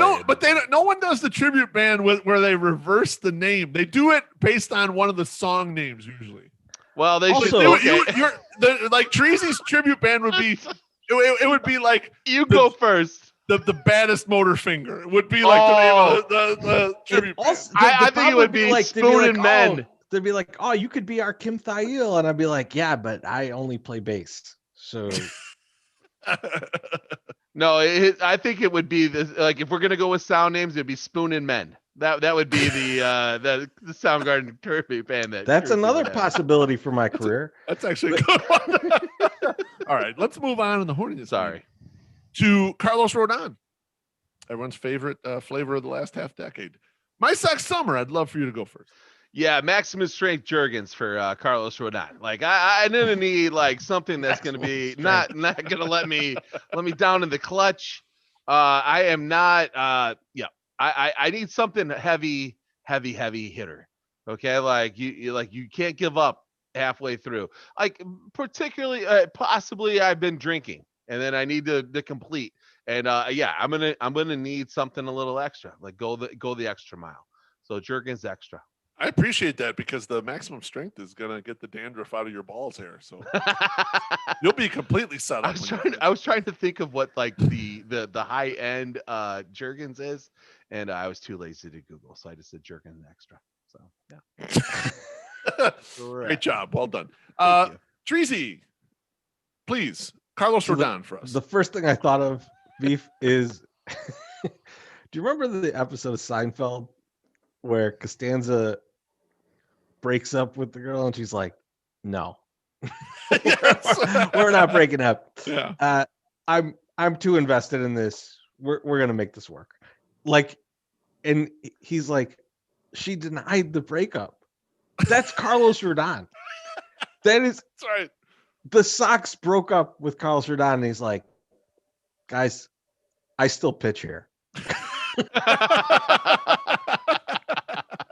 He stopped getting a paycheck and he's showing up every day. He's showing up like Milton. He's got a Rex stapler and everything. The Sox have not fixed the glitch. He's still showing up here. Still there. Just like this is like, can he come in and like be the leader in the bullpen or be leader in the pen or the clubhouse, whatever? No, Like, he's a starter, what do they man. call- He is a starting pitcher. What do they call like the starting captain? pitcher like area? Like I mean, but no, like because you have the clubhouse for the guys, right? And then you have the bullpen for the other. Like, what is he like the leader of as a starting pitcher? Like, I think it's still the clubhouse. clubhouse? Yeah. Like he'll be like a leader in the clubhouse for the pitchers. Like, can he do that as a fourth or fifth, starting pitcher or no? No. I don't Yeah, I think don't think if he can you've either. never been good, you could be that. Do you Right. think that like Dylan It's- Cease it's has like- like more it- pull like than Carlos It's Rodon? like it's Keuchel or Giolito. Yeah. Right. I mean, like you have three really good pitchers at the top of the rotation. Yeah. That's true. Carlos Rodon is like hanging on for dear To a life career. to Yes, a career. he's- Like, You don't think he's up there like, come on, guys, do better, No, you I don't fuckers, think so. and then goes He's- out and like gets he's hurt the probably third up there game, then he like, plays this. come on, guys, give me a roster spot. That's more along the lines. And I like Carlos Rodon. I don't want to shit I on do Carlos too. Yeah, Rodon. no, I like he seems like want a him to really good guy. I succeed. want him to do good. I feel like he's had bad luck with injuries. I hope the shit turns out well. I'm excited for him. But to me, it just felt like Costanza going, I do pornography. My name's Buck Naked. And she's into it. Like that's just what I felt. If this van's a rockin', don't come a knocking. different one. Different episode. But yeah. Yeah, that was the cousin.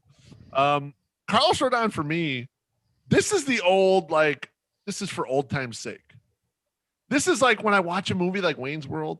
I know that the movie sucks, but I want to give it one more whirl. I want to give it one more chance because of what I thought it could be. And for clarity, I'm talking about Lara Flynn Boyle and not Tia Carrere. Just for the record. She was dope though in a lot of other movies. That Laura Flynn Boyle. Oh yeah. Dazed and Confused. She was great, right? I just keep thinking about the shitty Beatles and how good they were. That's one of your favorite bands ever. One of my favorite bands. Yeah, did Crucial Taunt get drafted? I can't remember. I think they were part of the list dump. Okay. Yeah, no, I don't When think we they got when we drafted did in the main fake draft. bands draft, I know we Yeah. didn't draft the shitty Beatles. I mean, they We- probably should have got drafted, but We should have. I think we probably should. That was a very deep draft, to be honest. There was a It lot was. of We good. probably shitty should have like, had some good fake guests. bands. to do that draft with us because we could have gotten a lot deeper on that. I don't know. I mean, man. we could just do it again. People forget what we say moments after we say it. Forget what That's we true. say. My saxophone I've- doesn't even listen back. You don't even know It's- what we've said. It's performance art to me, so yeah, I'd have to go back and take notes. I've already forgotten what my sock summer puts on his dick for each of these pitchers. It's all right. No, I remember. I didn't. I remember. All right, the Please. last I remember one. your calloused ass hands for Lucas Giolito. Mine are nubs, by the way. Hooks. All right, the last one, last one in this meter for starting pitchers is Renaldo Lopez. Oh, Begrudgingly putting him up here. Treasy, why don't you go first? Renaldo Lopez. So to me, this is the one that you're scrolling through your phone and you're like, oh shit, that person. Because you just didn't even really remember that you care to know about this person. Like you're just like, oh, this person exists. Because like you look at this rotation and you're like, well, they're not kicking Dylan Cease out. Nope. And they already paid Rodon as a major league player. So Lopez, you're in the minor leagues. You're out of sight, out of mind. That's your lot. Right. Unless you somehow convince people that you can close better than Liam Hendricks, which you can't. So you're going to the minors. So like you are basically the person I forgot in my phone. That's where you land. My sock summer. so for Raylo, I'm gonna get a nice water-based lube that was recommended to me by Wally Bunny. Like the man knows probably what kind of lubes to get, so he's gonna tell me what I should probably get. I'm completely jumping out of the lotion section. Like I'm gonna need something more than that. So like he's gonna lead me in the right direction. He's like your broker, or is he your dealer? Like, well, no, he's like he's like the guy on Amazon that reviews all the products. Like he knows where you can go, how long it takes, how long it will last. So yeah, like should I get the warming part of it or not? He wants to give me that good water-based lube. So can I tell you guys Doesn't kill the fish. A funny Astroglide story? Because yes, I'm sure you want please. one. So, Beef, you remember when I lived in the West Loop with Johnny Love and our buddy Richie? Yeah. Yep. So one night I was out in it used to be called like Betty's Blue Star. You know that joint over there. Mm-hmm. And so it's like Grand and Ashland. And then my roommate Richie's like, "Hey dude, are you out?" And I was like, "Cobra." And he's like, "Just meet me over here." So I walked over there. And so we left that bar. It's like, I don't know, like 4:35 in the morning. And we're like, fuck it, we're not going to get a cab. This is before Uber, guys. This is back in the day. And we're like, fuck it, we'll just walk home. And so we're walking home. And on our way home, one of the places that you pass is like this 24-hour a night, like I think it's called like the Erotic Warehouse or something. And it's like a porn shop, right? And there's all kinds of shit, whatever. Good name for that. We are walking past it, and this guy comes out, and he's literally walking out with a jug, like a 5-gallon jug of a fucking Astroglide with a pump top.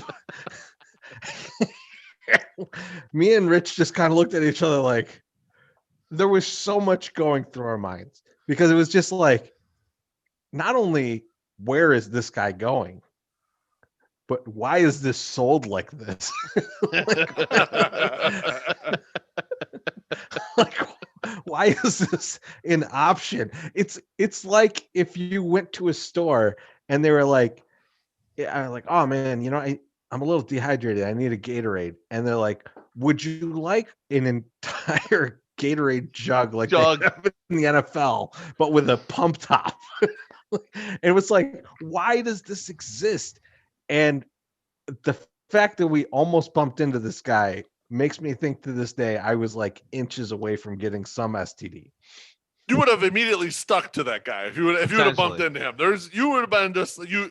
Or I would have just slid right off. Apparently. That's true. Hey, I think they were trying to buy that for Joseph Blue Pulaski's birthday. I think that's the size that they were buying right there. The Houston 500. There's a lot of places where you might need a huge pump top lube. Excuse me, not lube. Yeah. So like, I think there's a couple places that you could do that. I don't know particularly why somebody is doing that at 5 o'clock in the morning. Actually, you know what? Maybe he's a go-getter and he got up at 5 o'clock in the morning to go get the lube for the impending Houston 500. Yeah. I assume this was the start of his day, even though it was the end of mine. Right. It potentially could be. Because, is there anything I know about porn stars? They're go-getters and they're up early in the morning and they're getting things done. So that's definitely what I know. Renaldo Lopez, for me, is the person you saw from a distance that looked all right. And then as you drank more and more, eventually you got a little closer. You went in for a little more of a look. And it's like your drunkenness mutated their look. And now they look like some sort of alien life form that's doing a pretty good job of faking it as a human, but it's really not. And this thing, believe you me, this thing is trying to steal your semen. And Lopez needs it to colonize on his planet.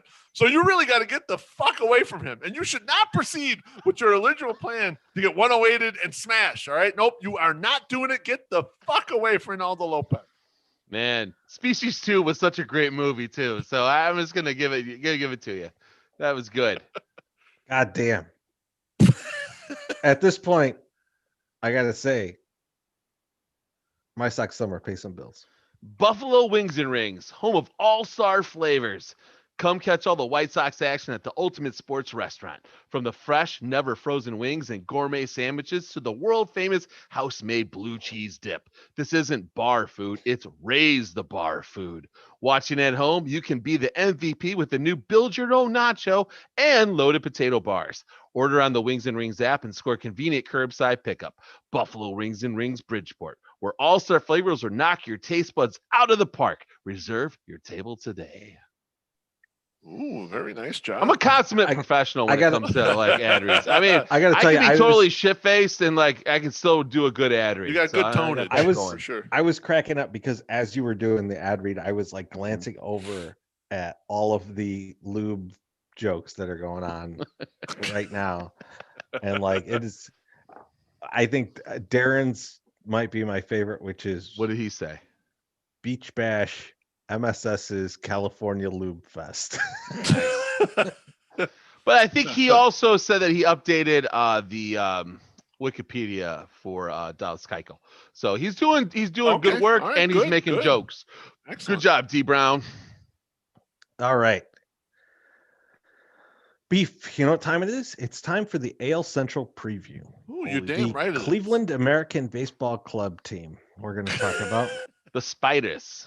But yeah, for some reason they still don't have a fucking name. And I have heard Spiders. I was listening to some podcast and the person's like, "Oh, I like the Cleveland Walleye." I think that. And someone's like, "Well, what's the backstory of that?" And the person's like, "There's no fucking backstory. It's just they're walleye in Lake Erie." Like, what the fuck? Why does everything have to have a cutesy backstory? It's just, let's just pick a name of some shit that is symbolic of Cleveland. Walleye sounds good enough, you know. So the Cleveland River Fires is a really good. It has a backstory and it describes the team this year. And it has a pleasant ring to it. So why not take that? So, okay, hold on a second. Before we get too far into this, D Brown actually did update his fucking Wikipedia and sent me a fucking screenshot of the actual Wikipedia. Yes.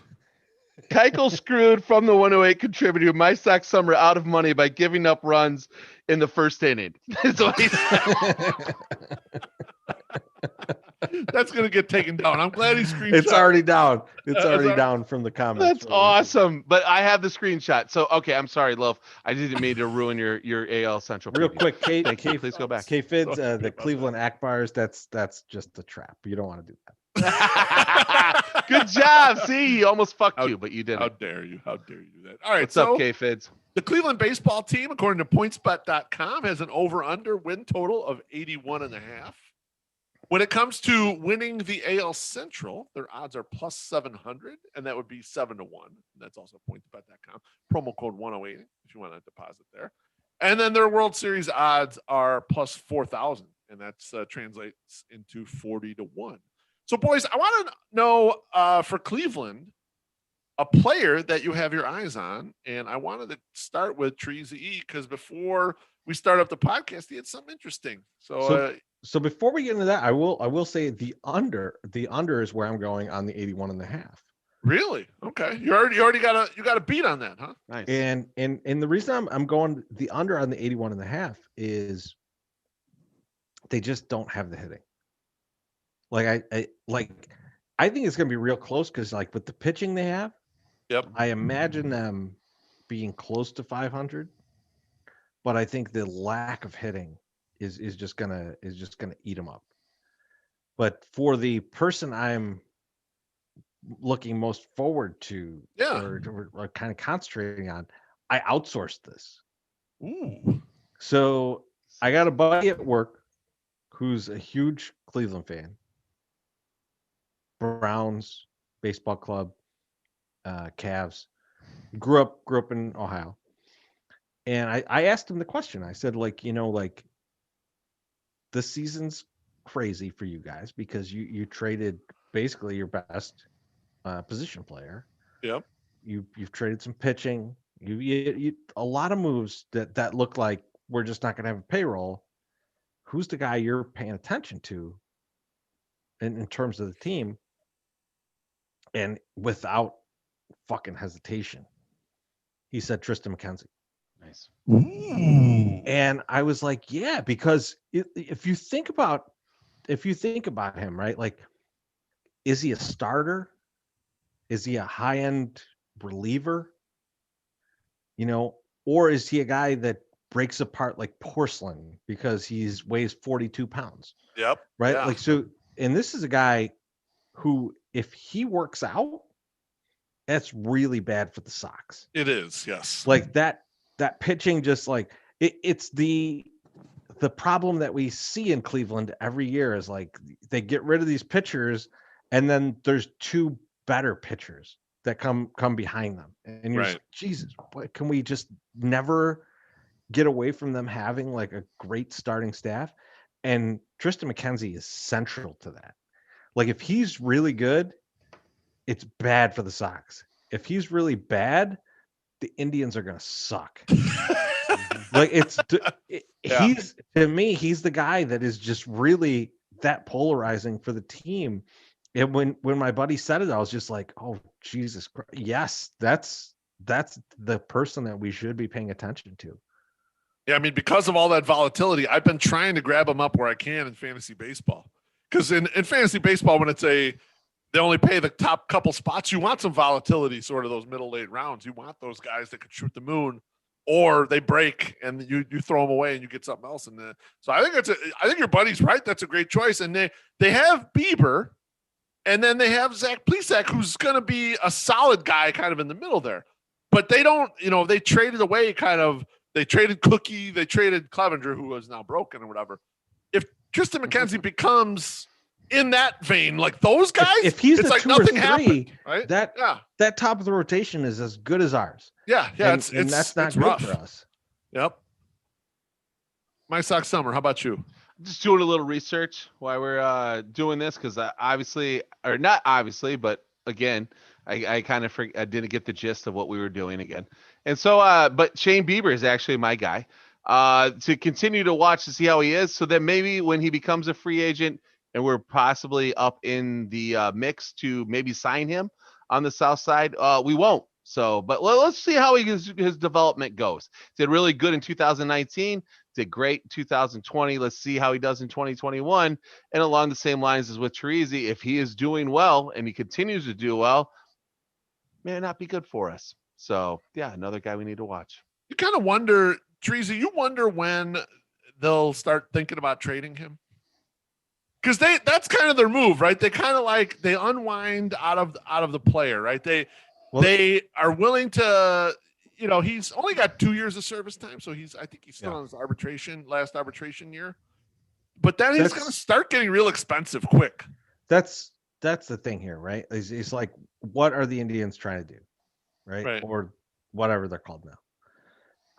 And if they're trying to kind of just roll this, right, where they're like, we're going to get rid of these guys and we're going to bring some guys in, and it's going to keep being a team that competes for the division, then I think you keep Bieber. If they're willing to take it down to the studs, like Bieber and Jose Ramirez go, and you start over. The problem I see with that is, like, I don't know how long they could sustain in Cleveland doing that, because Cleveland fans are going to be like, we're just not fucking coming. And are they going to feel pressure to leave? Now, if they are really looking to Rachel Phelps this shit to Nashville, then they might go like, we're going to trade Bieber, we're going to trade Jose Ramirez as they do well this season, and then we're going to fucking next year we're going to go somewhere else, and we're going to start over there, and we're going to be basically an expansion team, and we're going to start from scratch and just have all these minor leaguers and picks and shit from all this. I could see it happening. Yeah, Joe Sheehan often brings it up in his newsletter that, like, if you were starting baseball right now and you had none of the history of it, like Pittsburgh, Cincinnati, Cleveland, Kansas City, you wouldn't put teams in all those spots. Maybe one or two of those spots, but you wouldn't have teams in every single one of those spots. But because of the history of all these teams, that's where they're located.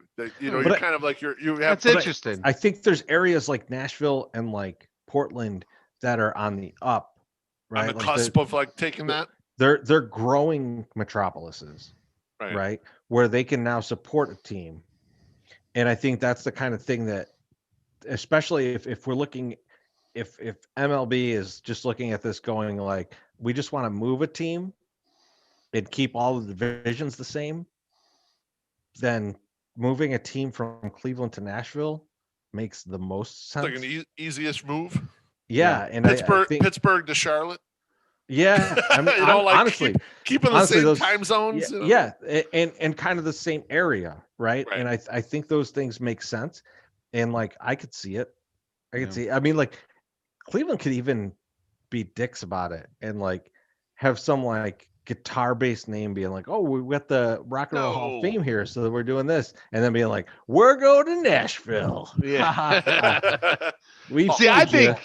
I think the National Spiders like fits within our knowledge of the national area. So like, I mean that works really good. Allegedly. But I disagree with you, Teresi. I don't think that the Cleveland Indians are gone.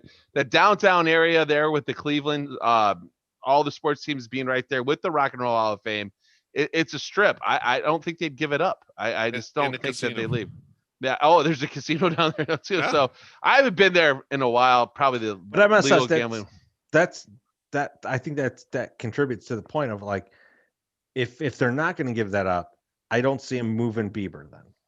No, right? well, like, I don't see him trading away this guy because they're going to try and roll as much as they can and just be like, we'll get rid of the expensive guys, and then we will keep the guys that are cheaper and try and make the playoffs. Do you think that they really give a fuck though? Because like I don't think they do. I think that Cleveland doesn't. I think they do. They want to make the playoffs on the lowest amount of money spent as possible. They want to make as much with spending as little as possible. Yeah. They want to be smarter than the rest of the teams in our division, which they have been. Yep. And they want to win a bunch. And now the Twins have kind of caught up some. And they've gotten a lot smarter. And then the White Sox have a lot of talent and are charging kind of right behind. Yeah.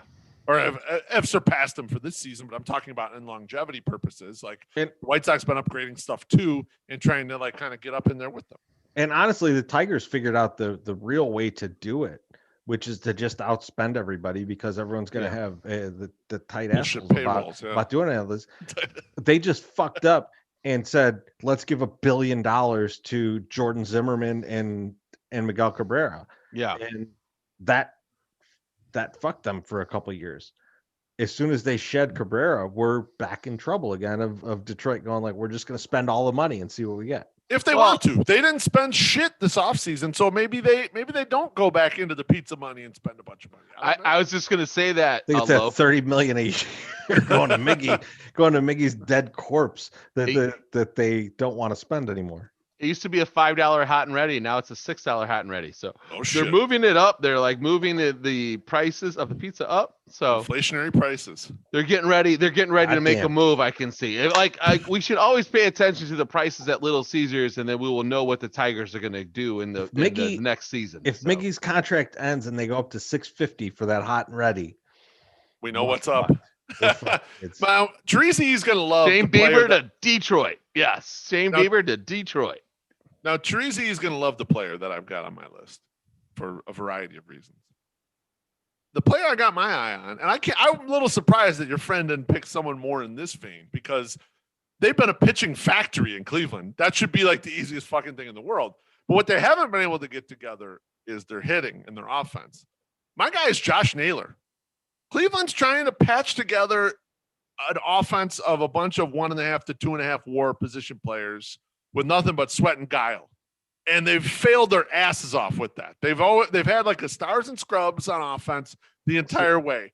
And I feel I need to defend my buddy real quick because he did say if anyone could hit, it would be great. But our offense was already atrocious. And then we traded our best hitter. So that was his preface to the Tristan McKenzie. So I felt I needed to say that before. He's downtrodden about it. I'm not though. I'm not. Yeah. I don't have that shrapnel on me. So Naylor was part of the haul in the Clevenger trade. And so in order for Cleveland to be kind of the team we've been talking about that they try to be, they got to turn trades like this into a bunch of 2.5 win cheap players. Roster Resource has Naylor penciled in right field, hitting 5th. And I'm not sure if you knew this, Treasy. Josh Naylor's 5'11", 250 pounds. He's a fullback in right field, man. He's 108 thick. How could he not? I mean, like, I don't want to root for this guy because fuck Cleveland and always fuck Cleveland. But if there is a guy to hit, 5'11", 250, got to be that guy. Yeah, I mean, like that's the problem, right? I think that they have hit so poorly that you could kind of get anybody in there. And like I remember when they made the trade for Naylor, we talked about this on the show, and he had like a 690 OPS or something like that, and I was like, this is their best hitter in the outfield. Like it's not close. Like we need to recognize that this team that gives us fucking hemorrhoids and the Twins hemorrhoids, they were already this good with having the worst hitting outfield in the whole fucking league. Right. Adding a guy who is human, adding a guy who, like, when he goes up to bat, you're like, that he's actually has a real bat when he goes up there. Like that, that's a huge upgrade for them. For us, it's not, because we're like, we've got to out hit other teams, right? Like the Twins are the same way. The Twins are like, we got to hit a whole bunch of home runs. The Indians have had incredible pitching forever. Right. And if they could continue to do that, then guys like Josh Naylor matter. If they were put on the Sox or they put on the Twins, you'd be like, this guy is way underperforming. This guy sucks. A 725 OPS guy, if you had 3 of those guys in the Indians outfield, that's a game changer for them. Which is weird to say, but it legitimately is. Give me as much below averageness as possible. Right. Like it that's why it's like blows my mind that they're not as good as they could be, because all you have to do is put like league average guys all across the board on offense with the pitching that they've had forever. And if they could continue to produce that pitching, they're fine. They're contenders. And they have just decided, like, nah, we don't even want to do that. Well, I think they tried. They have the Bart Simpson. At least he tried cake, and then they throw it out. I mean, that's kind of what that's how I feel like they do. They're like, this year we got it. We nailed these guys, and then they never do. They all suck. All the Josh Naylors and Tyler Naquins of the world, like Bradley Zimmers. Oh, it's just that's your guy. Like, I mean, the people listening to this are Sox fans. You're upset about what we've had in right field. Good God, look at what the fucking Indians are putting in right field, or in any of their outfield positions. It's fucking disgusting. Been pretty horrible. Other than Yasiel Puig is the best thing that's ever happened in their outfield. Like, and Michael Brantley healthy, which he was never. That was like one of the things that was good. You don't like an Oscar Mercado? Oh, you know. Did Johnny Damon ever play for the Indians too, or no? Am I making that up? No. Leonis Martin. You like a Leonis Martin tree? No, I don't. He hit that home run when I was sitting further up in 108 when I was sitting by Sleepy Harold, and it was coming right at me, and I got out of the way. I'm like, I am not catching that fucking home run. I look at Franmil Reyes and I was like, holy shit, look at this guy. This guy's a fucking monster. But I'm like, that guy's also a DH. Yeah, he hits, but he's not. Yeah, you don't put him in. All right. First of all, fuck you two, because Johnny Damon played for the fucking Cleveland Indians in 2012. So yeah, Johnny Damon was in the outfield for the Indians, and it was total garbage. But yeah. Is that like the last year of his career? 100% the last year of his career, but I fucking remember it. So Jason Giambi also played for the Indians for like a second when he was. Now listen, now Johnny Damon, I'd have only played 64 games for the Indians in 2012, but I was on it. So when people might question my knowledge every so often, but I remember Johnny Damon playing for the Indians for like a minute. I do question it myself, and you have weird memories, but I kind of do. That you remember the 64 games that Johnny Damon played. I just remember him playing with the Indians. I'm just shocked that Darren was that quick to put that on Wikipedia to prove my Sox summer right. Yeah.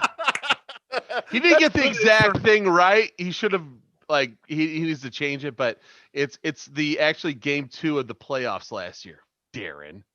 It's not a spring training game that I had money on because I don't bet the spring training game. Although the spring training game story is a lot more funny, Darren. So I'm going to go with that because I'm betting on spring training games because that's good. You can bet on it. You absolutely can. All right. I think that's it. I think that's it for tonight. We will talk to you guys tomorrow because we will be doing the 108 tourney. It will continue through the end of the month. Yeah. And we will be doing a quick live hit every night, different guys. Mm-hmm. We'll see who's who. And Saturday night, I will be on the internet, probably on this channel with one Josh Nelson, who won his matchup today. And based on that, is willing to give you guys an Ask Me Anything. And I'm going to join him for that. And I'll probably answer most of those questions as well. So feel free to think about a question that you would like both Josh and myself to answer. You could keep it Star Wars focused if you'd like, but we will answer literally anything. Beautiful. All right. Thanks, everyone. We will talk to everybody soon. Peace out.